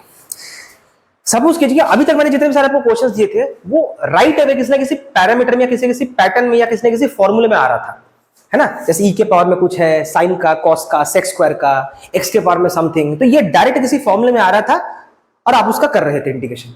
कभी बार कुछ फंक्शंस ऐसे मिलेंगे जहां पे आपको डायरेक्ट उसका कोई बना बनाया रेडीमेड कोई फॉर्मूला नहीं मिलेगा, उसमें कुछ तिगड़मबाजी करना पड़ता है, कुछ चेंजेस करने पड़ते हैं, तब जाके आपको वो किसी पैटर्न में दिखता है, कुछ करने के बाद वो दिखता है, फिर उसका आप इंटीग्रेशन कर सकते हो। तो उन जगहों पे कभी बार सब्स्टिट्यूशन यूज करना पड़ता है। जैसे देखिए, आपको किसी ने दिया x dx और यहां पे दिया x² + 1 इंटीग्रेशन, मैं इंडेफिनिट में कर रहा हूं। अब बताइए ये आपका फंक्शन है, ऐसी तो कोई चीज होती ही नहीं है, ऐसा कोई चीज थोड़ी होता है। x के पावर में होता मैं कर लेता, sin x cos x वगैरह वगैरह, sin के पावर में 4 sin 4x होता तब भी मैं कर लेता, e के पावर में 3x है वो भी कर लेता। ये तो अजीब किस्म का पैटर्न है, कोई पैटर्न है भी नहीं, रेडीमेड पैटर्न तो है नहीं, कोई फॉर्मूला है नहीं जिसका मैं लगा लूं, फंस गए। अब आप क्या करें? आपको क्या करना है, थोड़ा सोच विचार करके किसी ऐसे हिस्से को पकड़ना है इस टॉपिक के अंदर। ध्यान से बात को समझिए। सब्स्टिट्यूशन में क्या होता है, आपको किसी ऐसे हिस्से को पकड़ना पड़ेगा जिसका डेरिवेटिव करने से बाकी का पोर्शन जो कि आप नहीं पकड़ रहे वो अपने आप अपीयर हो जाए। इसका मतलब क्या है? देखिए, अगर मैं x² + 1 इस पोर्शन को t ले लेता हूं और इसका डेरिवेटिव कर देता हूं x के रेस्पेक्ट में, ठीक है? तो ये क्या हो जाएगा बेटा? देखिए, अगर इसका मैं डेरिवेटिव कर देता हूं x के रेस्पेक्ट में तो क्या हो जाएगा? दोनों में लगेगा तो x² का क्या हो जाएगा? 2x, और 1 का क्या हो जाएगा? 0, और dt/dx रह गया। dx को ऊपर चढ़ा दीजिए, 2 को नीचे भेज दीजिए। अब देखिए यहां पे जो x dx दिख रहा है उसको आप क्या लिख सकते हो? dt/2, और ये जो पूरा कंटेंट उसको आपने क्या पकड़ के बैठे हुए थे? t। समझ गए बात को? फिर इसका आप इंटीग्रेशन कर रहे हो। अब ये 2 कांस्टेंट है, उसको बाहर निकाल लो। अब ध्यान से देखो, ये आपका बन गया dt/t। ऐसा याद करो, 1/x का इंटीग्रेशन क्या होता है बेटा? log x होता है, तो 1/t का dt का स्क्वायर क्या हो जाएगा? log t। बाहर आपका हाफ, आप इंडेफिनिट में कर रहे हैं तो क्या करना पड़ेगा आपको, दोबारा सी लिखना पड़ेगा। अब एक्चुअली क्वेश्चन आपका किस में गिवन था, एक्स में गिवन था, तो आपको इस टी को रिप्लेस करना पड़ेगा एंड में जाके, क्या लिखना पड़ेगा, एक्स स्क्वायर प्लस 1, ये आपका आ गया। ठीक है, तो आपको कोई ना कोई एक पार्ट या पोर्शन चालाकी से टी लेट करना पड़ेगा, ताकि उसका डेरिवेटिव करूं तो बाकी का जो पोर्शन जिसको आपने लेट नहीं किया है वो अपने आप अपीयर हो जाए। तो कहीं ना कहीं आप इस पोर्शन को सब्स्टिट्यूट कर रहे हो, so the name is substitution. ठीक है, और एक क्वेश्चन देखिए, जैसे मान लीजिए किसी ने आपको दिया एक्स स्क्वायर डीएक्स और नीचे दे रखा है एक्स क्यूब माइनस 2, क्या करना है, एक्स क्यूब माइनस 2 को टी लेट कर लीजिए, इसका डेरिवेटिव कीजिए, 3x स्क्वायर 2 का 0 dt by dx, x square dt by 3, और इस dx को ऊपर कर दीजिए और 3 को नीचे कर दीजिए। ये पूरा पोर्शन क्या हो गया बेटा, dt बाई 3, और बाई 3 को मैं 1/3 करके साइड में कर रहा हूं, और ये चीज आप क्या लिख सकते थे, t। तो अल्टीमेटली क्या आ गया बेटे, देखो 1/t, और 1/t किसका होता है, मतलब 1/x किसका होता है, log x का। अभी 1/t है dt का, तो क्या लिख दोगे, log t बाहर ऐसे प्लस c। अब इस t की वैल्यू क्या थी, रिप्लेस भी तो करना है, क्योंकि अल्टीमेटली काम जो है आपको x पे ही रखना है। लीजिए आपका आ गया। ठीक है, इसको हम बेसिकली बोलते हैं सब्स्टिट्यूशन। लेकिन सपोज कीजिए कि ये सब्स्टिट्यूशन अगर आपका मान लीजिए डेफिनेट में आ गया, तो वहां पे थोड़ी बहुत हेरफेर होती है। जैसे मैं आपको बताता हूं, मान लीजिए यही क्वेश्चन है आपका, x dx 3x square plus 1, इसका करना है, और मान लीजिए 1 से लेके 2 तक का करना है। इसमें क्या फर्क पड़ता है, अगेन डेफिनेट है तो आपका जो आंसर आएगा वो किसी अननोन पैरामीटर में तो आएगा नहीं, x या y में तो आएगा नहीं, वो एक खड़ा नंबर आएगा, रियल वैल्यू नंबर आएगा। तो कैसे, देखिए अभी ये जो लिमिट है आपका 1 से लेकर 2 तक, याद रखिए ये जो वैल्यूज है 1 एंड 2 ये x के वैल्यूज है बेटा, याद रखो ये x के इनिशियल फाइनल वैल्यूज है, x के इनिशियल फाइनल वैल्यूज है। अब आप सपोज कीजिए कि आपने इसको t लेट कर लिया, तो आप इसका डेरिवेटिव करो, 3x स्क्वायर का क्या हो जाएगा बेटा 2x, 3 कांस्टेंट है बाहर निकल जाएगा, 1 का डेरिवेटिव 0। अगर आपको डेरिवेटिव नहीं आता तो पहले बेटर है कि आप उसको देख लीजिए।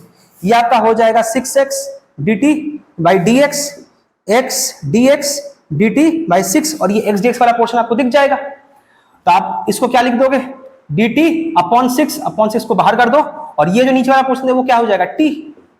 अब लिमिट तो आपको लगाना पड़ेगा क्योंकि इनडेफिनेट नहीं है, डेफिनेट है, मगर ये लिमिट आप 1 और 2 नहीं लिख सकते।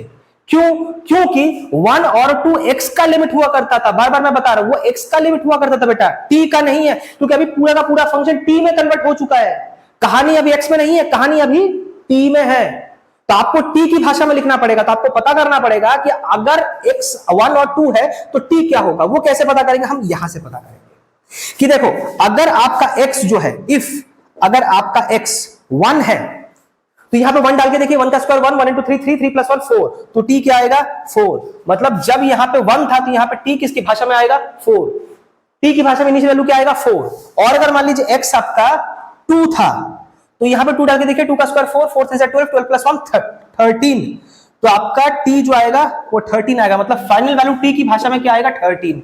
तो डेफिनेट में क्या होता है, आपके जो लिमिट्स है वो बदल जाते हैं, इनडेफिनेट में नहीं होते। क्यों, वहां पे लिमिट होते ही नहीं है।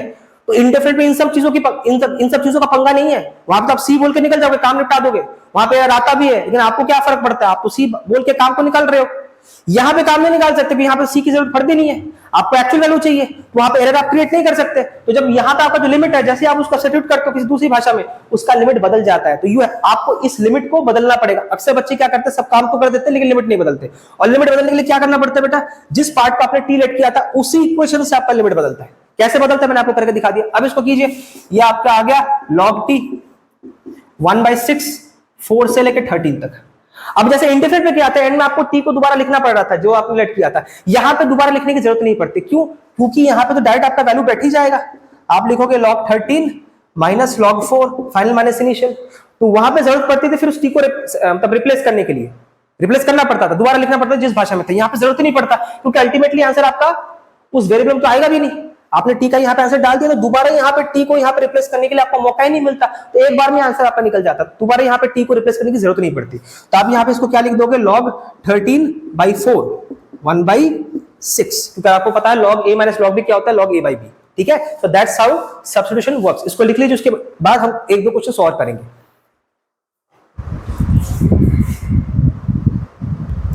चलिए सब्स्टिट्यूशन के ऊपर और एक क्वेश्चन कर लेते हैं। cos x minus sine x cos x plus sine x, ये फ्रैक्शन में है तो कैसे करेंगे? इसका कोई रेडीमेड फॉर्म तो होता नहीं है, ठीक है, तो कैसे करें? अब एक काम करो, इस वाले पोर्शन को टी लेट कर लो। कुछ बच्चे कहते हैं सर हमेशा नीचे वाले पोर्शन को टी लेट करना होता है। जरूरी नहीं है, जरूरी नहीं है, आपको ढूंढना पड़ेगा। कभी कभी कोई पोर्शन आपको ऊपर मिल जाए, कभी नीचे मिल जाए, पता नहीं, वो आपको खुद फिगर आउट करना पड़ेगा कि वो आपको खुद ही फिगर आउट करना पड़ेगा बेटा कि कौन सा पोर्शन पकड़ूं। इसका डेरिवेटिव करने से बाकी जो पोर्शन है जिसको मैंने नहीं पकड़ा है वो अपने आप दिखने लग जाएगा, तो पूरा का पूरा मामला किसी ना किसी पैटर्न में एडजस्ट हो ही जाएगा, ठीक है। अगर मान लीजिए जिसका आप डेरिवेटिव करते हैं, इसको अगर आप डिफरेंशिएट करते हैं विद रिस्पेक्ट टू dx, तो cos x का क्या हो जाएगा बेटा? माइनस साइन एक्स, तो साइन एक्स का क्या हो जाएगा? cos x dt by dx। देखिए ये नहीं आ रहा cos x minus sine x, ये क्या आ गया ना। इस dx को साइड में उठा दीजिए, तो देखिए ये पूरा पोर्शन कहां दिख रहा है आपको? यहां पे, तो आपको क्या लिख लेंगे? dt। ये पूरा पोर्शन क्या आ गया? dt, और नीचे ये वाला जो पोर्शन था ये क्या था? t। तो 1 बाई टी क्या होता है? log t। मॉड में रखना है, आप मॉड में रख सकते हैं, प्लस c। इनडेफिनेट है तो आपको c में रखना पड़ेगा। अच्छा, अगर इनडेफिनेट है तो आपको फिर एंड में जाकर उस t को रिप्लेस भी करना पड़ेगा। अगर यही काम आप डेफिनेट में करते, आपको रिप्लेस करने की दोबारा जरूरत नहीं पड़ती, क्योंकि आप जब जैसे उसमें लिमिट डाल देते फाइनल माइनस इनिशियल, तो फिर कहानी वहीं खत्म हो जाती। वहां पे वेरिएबल रहता ही नहीं दोबारा उसको रिप्लेस करने के लिए, लेकिन यहाँ पे तो वेरिएबल रहेगा क्योंकि इनडेफिनेट है। एंड में जाके आपको दोबारा उसको उसी भाषा में रखना है जहां से काम को शुरू किया था। तो क्या लिख देना है?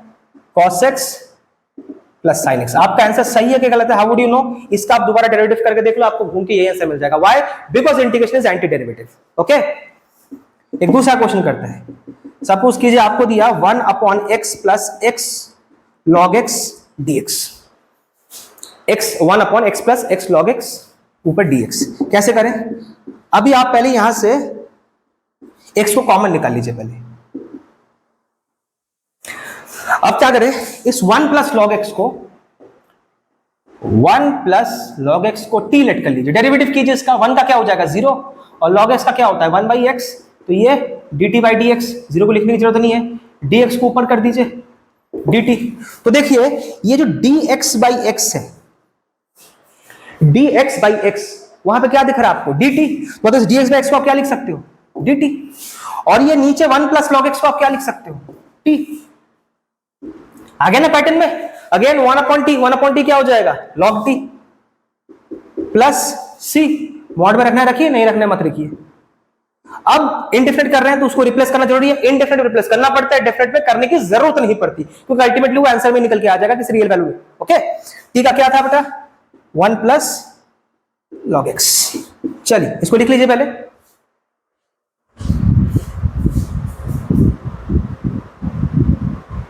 फटाफट एक दो क्वेश्चन और कर लेते हैं। जैसे अगला क्वेश्चन है 1 upon root x minus x dx। तो क्या करें? इस क्वेश्चन को करने से पहले रूट एक्स दोनों जगह से कॉमन ले लीजिए। देखिए दोबारा मल्टीप्लाई करेंगे, यही आ जाएगा dx।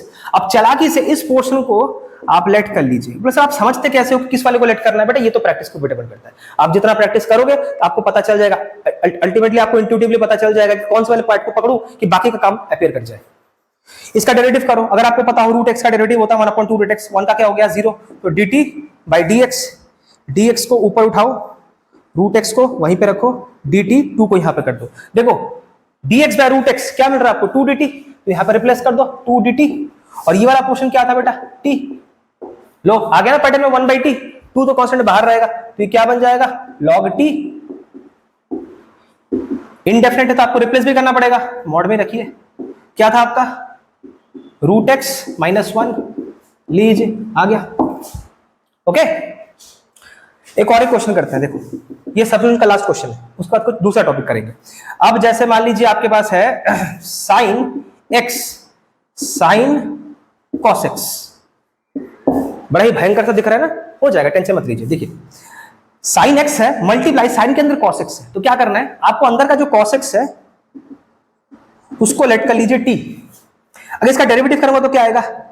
Minus sine x D T by D x. dx को ऊपर उठा दीजिए, माइनस को उधर कर दीजिए। तो देखिए ये sine x dx, sine x into dx, उसका वैल्यू क्या आ रहा है? Minus dt। और आपका साइन जो है उसको लिख दीजिए साइन, और अंदर जो कॉस है कॉस एक्स है उसको क्या लिख सकते हो टी, लीजिए सिंगल पैटर्न में आ गया साइन डी डी टी, जैसे आपका साइन एक्स डीएक्स का होता है।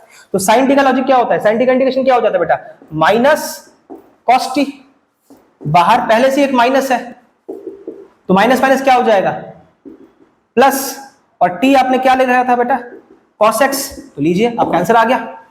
थोड़ा आइडिया पड़ा। सब्स्टिट्यूशन के ऊपर मैं अलग से भी एक वीडियो बनाऊंगा जो कि सब्स्टिट्यूशन के ऊपर ही पूरा बेस्ड होगा, वहां पे मैं और डिटेल में क्वेश्चंस आपको बताऊंगा जिससे आपके कॉन्सेप्ट्स और क्लियर हो जाएंगे, ठीक है। तब तक के लिए आप इसको लिख लीजिए, उसके बाद हम दूसरा टॉपिक करते हैं इसके ऊपर जिसका नाम है इंटीग्रेशन बाय पार्ट। फटाफट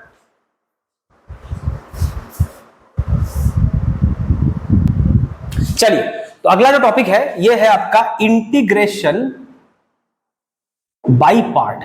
देखिए इंटीग्रेशन बाय पार्ट कब लगता है, जब आपके पास दो फंक्शन प्रोडक्ट में होता है, दो फंक्शन प्रोडक्ट में होता है। जैसे मान लीजिए डेरिवेटिव में जब दो फंक्शन प्रोडक्ट में होता है तो उसको डील करने का डेरिवेटिव करने का तरीका होता था प्रोडक्ट रूल, तो यहां पे भी दो फंक्शन अगर प्रोडक्ट में है तो उसको डील करने का तरीका होता है इंटीग्रेशन बाय पार्ट। अब इसको करने का तरीका क्या है, देखिए आपको क्या करना पड़ेगा, दोनों फंक्शन में से ना दोनों को प्रायोरिटी देनी पड़ेगी कि कौन फर्स्ट प्रायोरिटी में है कौन सेकंड प्रायोरिटी में। मान लीजिए ये आपका फर्स्ट प्रायोरिटी में है और ये आपका सेकंड प्रायोरिटी में। अब सवाल आता है कि डिसाइड कैसे करेंगे प्रायोरिटी किसको पहले दे किसको बाद में दे।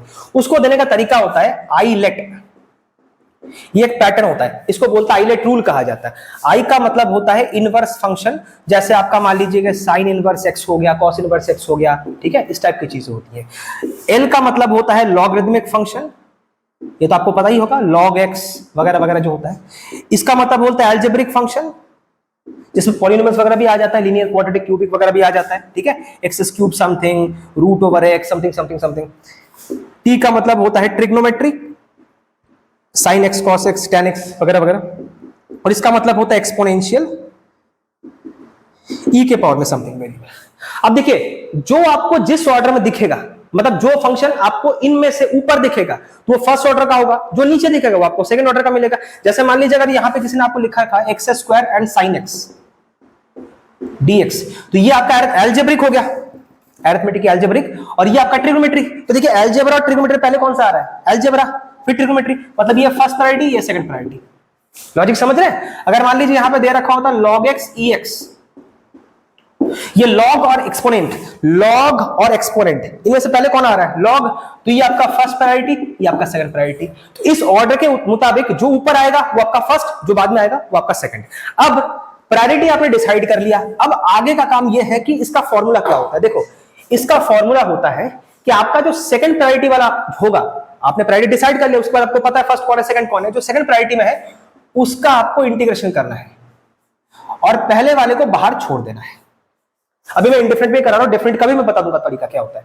फिर आपको क्या करना है, सेकंड वाले का फिर से इंटीग्रेशन करना है और पहले वाले का डेरिवेटिव करना है। क्या करना है, डेरिवेटिव करना है। फिर इस पूरे गुच्छे का आपको दोबारा इंटीग्रेशन करना है डीएक्स के रेस्पेक्ट में, और बीच में माइनस। बड़ा ही खतरनाक सा दिखता है, कुछ कुछ बुक्स में इसको ऐसे भी दिखाता है, यू और वी से दिखाता है। ये मान लीजिए पहला प्रायोरिटी है सेकंड प्रायोरिटी, तो वो क्या करता है, वी का इंटीग्रेशन यू को रख दिया, फिर वी का इंटीग्रेशन u का डेरिवेटिव, फिर इस पूरे का इंटीग्रेशन माइनस के रेस्पेक्ट में। कुछ कुछ जगह पे शॉर्ट फॉर्म में ऐसा भी दिखा देता है। लॉजिक यही है, सेकंड का इंटीग्रेशन पहले को रख दो, फिर सेकंड का इंटीग्रेशन, फर्स्ट का डेरिवेटिव, दोनों को मल्टीप्लाई में छोड़ो, फिर पूरे कंटेंट का नेगेटिव कर दो, तो इंटीग्रेशन करके नेगेटिव कर दो। ये इसका बेसिक फॉर्मूला होता है। एक दो क्वेश्चंस करके देखते हैं, आपको समझ आ जाएगा। जैसे मान लीजिए आपको मैंने दिया x cos x, ठीक है, देखिए ये अलजेब्रिक ये ट्रिग्नोमेट्री, अलजेब्रा ट्रिग्नोमेट्री, पहले कौन सा आ रहा है अलजेब्रा, तो मतलब ये फर्स्ट प्रायोरिटी है ये सेकंड प्रायोरिटी है। अब फॉर्मूला क्या बता रहा है आपको, सेकंड जो है उसका पहले आपको इंटीग्रेशन करना है, मतलब cos का इंटीग्रेशन करना है, फर्स्ट को छोड़ देना है, फिर सेकंड वाले का इंटीग्रेशन करना है, पहले वाले का मतलब x का डेरिवेटिव करना है, फिर इस पूरे कंटेंट का आपको इंटीग्रेशन करना है। ऑब्वियस बात है डीएक्स के रेस्पेक्ट में, क्योंकि फंक्शन आपका डीएक्स में है, x में है, और बीच में माइनस, ठीक है, आप इंटीग्रेशन कर रहे हैं। अब cos का इंटीग्रेशन क्या हो जाता है बेटा, sin x, cos का इंटीग्रेशन क्या हो जाता है बेटा, sin x, dx by dx क्या हो जाता है 1, फिर यहाँ पे इंटीग्रेशन dx, इस 1 को लिखने की कोई जरूरत नहीं है। अब sin x का इंटीग्रेशन क्या हो जाता है बेटा, माइनस cos x, बाहर ऑलरेडी माइनस है तो माइनस माइनस मिला के क्या हो जाएगा प्लस, ठीक है। अब ये इनडेफिनेट है तो आपको क्या करना है, सी बोल के छोड़ देना। लॉजिक समझे बेटा इसका कैसे काम करता है, ऐसे काम करता है। तो इसको लिख लीजिए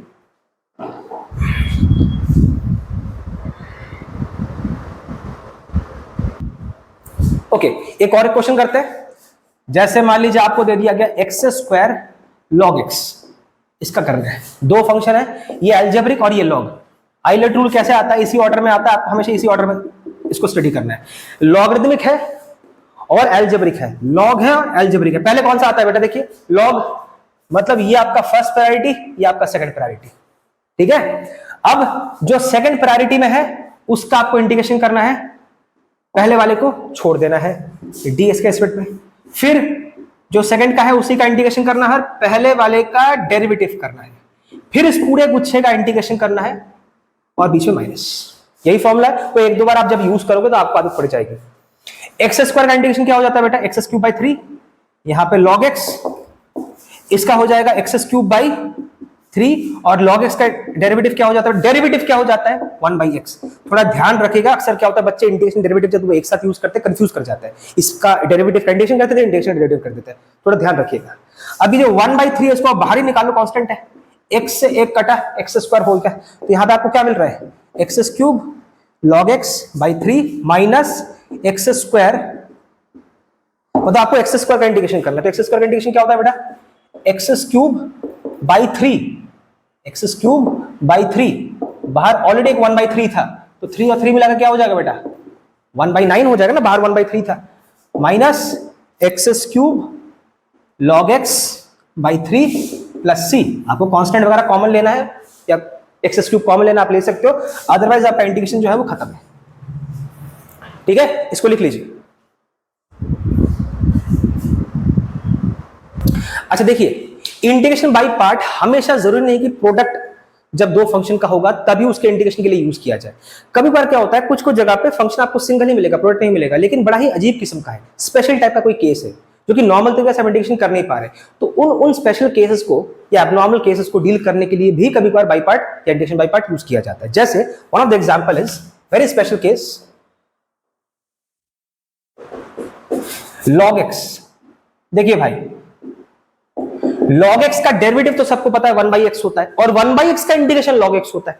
1 बाई एक्स का इंटीग्रेशन सबको पता है log x होता है, और log x का डेरिवेटिव 1 बाई एक्स होता है, मगर log x का ही इंटीग्रेशन ये क्या आएगा ये किसी को नहीं पता। तो कैसे करें, चलो शुरू करते हैं। हम इमेजिन कर लेते हैं कि इस log x के बाजू में कुछ अगर नहीं है तो इसका आप इमेजिन कर सकते हो 1 है ना बेटा। अब 1 क्या है, एक अलजेब्रिक आइडेंटिटी तो है, अरिथमेटिक आइडेंटिटी तो है, तो आप इसको अरिथमेटिक मान सकते हो, और ये लॉग है।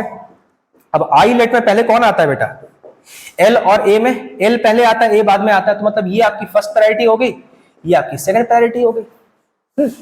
मतलब यहां पे हम 1 को एक फंक्शन की तरह ट्रीट कर रहे हैं, ऑल्दो 1 एक कांस्टेंट है लेकिन हम यहां पे इसको फंक्शन की तरह ट्रीट कर रहे हैं। तो कैसे करें बेटा, जो सेकंड है मतलब 1 उसका आपको क्या करना है इंटीग्रेशन, और जो आपका फर्स्ट प्रायोरिटी है log x उसको रख देना है, माइनस जो सेकंड था उसका इंटीग्रेशन करना है, पहले वाले का आपको डेरिवेटिव कर देना है, फिर पूरे गुच्छे का इंटीग्रेशन करना है और बीच में लगा देना है माइनस। अब 1 का इंटीग्रेशन क्या आ जाएगा बेटा, 1 अभी लिखने की जरूरत क्या है, बीच में कुछ नहीं लिखो, एक ही बात है, डी और ये एक दूसरे को काट देगा तो क्या बन जाएगा x, और साथ में क्या चिपका हुआ था log x, फिर ये dx ही बन जाएगा, तो dx का इंटीग्रेशन क्या हो जाता है बेटा x, और log x का डेरिवेटिव क्या हो जाता है 1 बाई एक्स, x और x कट गया, बाजू में dx था, मतलब ये ब्रैकेट के अंदर है ना, तो फिर यहां पे क्या बच गया बेटा x log x माइनस, बीच में माइनस था ना, यहां पे तो कुछ बचा ही नहीं, खाली है dx। अब dx का इंटीग्रेशन क्या हो जाएगा फिर से x log x plus c। लीजिए, अगर आपको x को कॉमन निकालना है निकाल सकते हैं, लीजिए भाई आपका आंसर आ गया। आपका आंसर सही है कि गलत है, how would you know it, कुछ नहीं, इसका डेरिवेटिव कर लीजिए भाई। इंटीग्रेशन क्या होता है एंटी डेरिवेटिव, इसका डेरिवेटिव करके देखो आपको अपने आप log x मिल जाएगा, करके देख लेना घर पे, ठीक है। चलो इसको नोट डाउन कर लो, उसके बाद में इसका डेफिनेट कैसे निकाला जाता है, इंटीग्रेशन बाय पार्ट का डेफिनेट कैसे निकाला जाता है वो मैं आपको बताऊंगा, वो थोड़ा सा आड़ा तिरछा है, लेकिन मैं आपको इस तरह से बताऊंगा कि आपको डिफिकल्ट वो नहीं लगेगा, ठीक है। चलिए इस पर लिख लीजिए। चलिए अब हम करेंगे बाई पार्ट, मतलब इंटीग्रेशन बाई पार्ट का डेफिनेट इंटीग्रेशन, मतलब डेफिनेट में लिमिट में कैसे किया जाता है। देखो मैं आपको एक इसका सीधा सपाट हिसाब बताऊंगा, लेकिन उसका रीजन मत पूछिएगा कि ये क्यों होता है, आप क्यों कर रहे हैं सर, क्योंकि बाई पार्ट का भी मैं अलग से स्पेशल अलग से वीडियो बना दूंगा, आप वहां पे जाइएगा, वहां पे उसका मैं डिटेल स्टडी बताऊंगा ये कैसे होता है, ये जो रूल मैं लगा रहा हूं वो क्यों लगा रहा हूं। अच्छा, कुछ कुछ जगह पे बाई पार्ट काम भी नहीं करता डेफिनेट में, ठीक है। अच्छा, कुछ कुछ जगह पे क्या होता है, आईलेट का रूल फॉलो नहीं करता, तो वो कौन सी जगह होती है, वो कौन सा केसेस होता है, वो सारे डिटेल में उस वीडियो में बताऊंगा, आज बताने का टाइम नहीं होगा। और वैसे भी ये जो वीडियो है ये साइंस वालों के लिए, उनको उतना जरूरत पड़ने वाला भी नहीं है, ठीक है। जितना पड़ेगा मैं उतना ही बताऊंगा। तो अभी जो मैं ट्रिक आपको बता रहा हूं बस उसको रट लीजिए, उसका रीजन मत पूछिए, रीजन जानना तो वो वाला वीडियो देखिए जो मैं अलग से पोस्ट करूंगा। तो जैसे मान लीजिए आपके पास है x e x, इसका आपको करना है, लिमिट मान लीजिए आपको दे दिया 1 से लेकर 3 तक, ठीक है। ये अरिथमेटिक अलजेब्रिक है, ये आपका एक्सपोनेंशियल है, तो आई लेट के अनुसार आपका अरिथमेटिक अलजेब्रिक और एक्सपोनेंशियल, तो ये आपका पहले आएगा फर्स्ट प्रायोरिटी और ये सेकंड प्रायोरिटी। अब देखिए इसको करने का ट्रिक जो है वो ये है कि आप कुछ देर के लिए लिमिट को भूल जाइए, फॉरगेट द लिमिट्स, और आप इसको इनडेफिनेटली ही कीजिए। प्लस सर ये क्या कर रहे हो, फिर लिमिट्स का क्या होगा, अरे वो एंड में देखेंगे उसको। अभी क्या करोगे, अगर आप लिमिट्स को यूज करोगे ना, कई किस्म के कंफ्यूजन क्रिएट होते हैं। वो कंफ्यूजन क्या है, अगेन मैं अभी नहीं बता पाऊंगा, वो अगले वाले वीडियो में बताऊंगा। लेकिन अगर आप उसको इंडेफिनेटली करके फिर एंड में जाके इसका लिमिट लगाओगे तो काम जल्दी हो जाता है और कोई एरर भी नहीं आता है। लेकिन अगर आप पहले से लिमिट लेके इसका चलना शुरू करोगे, बीच में कई जगह पे आप अटक जाओगे, आप कंफ्यूजन क्रिएट हो सकता है। तो इस वजह से हम क्या करते हैं, पहले इसको इंडेफिनेटली कर लेते हैं, एंड में जाके जो पूरा आंसर आएगा उसका लिमिट लगाएंगे। तो कैसे करोगे, x e x, ये तुम्हारा फर्स्ट प्रायोरिटी, ये सेकंड प्रायोरिटी। तो कैसे करना बेटा, जो सेकंड प्रायोरिटी है उसका इंटीग्रेशन पहले वाले को रख दो, फिर सेकंड प्रायोरिटी वाले का इंटीग्रेशन, पहले वाले का डेरिवेटिव और इस पूरे पार्ट का इंटीग्रेशन। ex का इंटीग्रेशन ex ही होता है, ex का इंटीग्रेशन ex ही होता है, dx का dx डेरिवेटिव क्या हो जाएगा, dx by dx 1 हो जाएगा। इस 1 को लिखने की कोई जरूरत नहीं है। तो अल्टीमेटली क्या आया, x ex integration of ex, integration of ex क्या होता है बेटा, ex, यहाँ पे x ex, ठीक है। यहां तक आ गया आपका, c अभी नहीं लगा रहे, बाद में लगा, c नहीं लगाना है यहाँ पे क्योंकि हम डेफिनेट कर रहे हैं, ठीक है। c तो अल्टीमेटली लगा हुआ नहीं, वो मैं अभी इंडेफिनेटली कर रहा हूं मेरे अपने सुविधा के लिए, लेकिन अल्टीमेटली होना तो डेफिनेट भी है ना। तो अगर अल्टीमेटली डेफिनेटली होना तो सी लगा के क्या करूंगा, सी तो लास्ट में रहेगा भी नहीं। तो आपको पहले इसको इंडेफिनेटली कर लेना है, कर लिया। अब क्या करो, ये जो पूरा चीज है, आउटपुट आपको मिला अननोन पैरामीटर्स के साथ, उसके अंदर इस लिमिट को लगा दो। समझ रहे बात को, पूरा उसको इंडेफिनेटली कर लो, फिर एंड में जाके उसका लिमिट लगा दो। तो इसका मतलब क्या हो जाएगा, पहले आप यहाँ पे 3 डालोगे e के पावर में 3 और यहाँ पे e के पावर में 3, ये पूरा फाइनल डाल दिया, माइनस अब हर जगह पे 1 डालो, मतलब इनिशियल वैल्यू डालो, e के पावर में 1, e के पावर में 1, ये हो जाएगा 3 के पावर में 3, e के पावर में 3, ये हो जाएगा e के पावर में 1 और यहाँ पे e के पावर में 1, दोनों सेम ही हो गया, चाहो तो इसको काट भी सकते हो, तो ये 0 हो गया। तो आपको मिला 3 के पावर में e 3 इंटू e के पावर में 3, e के पावर में 3, e के पावर में 3 आप कॉमन निकाल सकते हो, 3 - 1, या आप ऐसे भी कर सकते थे 2 e के पावर में 3, ये आपका आंसर आ गया। तो करना क्या है बेटा, अगर आपको लिमिट दे रहा है बाई पार्ट के अंदर, आप उसको भूल जाओ कि उसके अंदर लिमिट है, आप उसको बिना लिमिट के ही इंडेफिनेटली कर दो, फिर जो आपका आउटपुट मिलेगा उसमें फाइनल जो आपका आउटपुट मिलेगा उसमें आप लिमिट डाल देना, फाइनल मैनिपुलेशन, आपको कोई कंफ्यूजन क्रिएट नहीं होगा। लेकिन अगर आप इसको साथ में लपेटे में लेके चलोगे, आप फंस जाओगे। करने का तो उसका भी तरीका है, अभी मेरे पास टाइम नहीं है बताने का डिटेल में, करने का उसका भी तरीका है, लेकिन आप कंफ्यूज हो जाओगे। ये सबसे इजी तरीका है, ठीक है। चलिए इसको नोट डाउन कर लीजिए।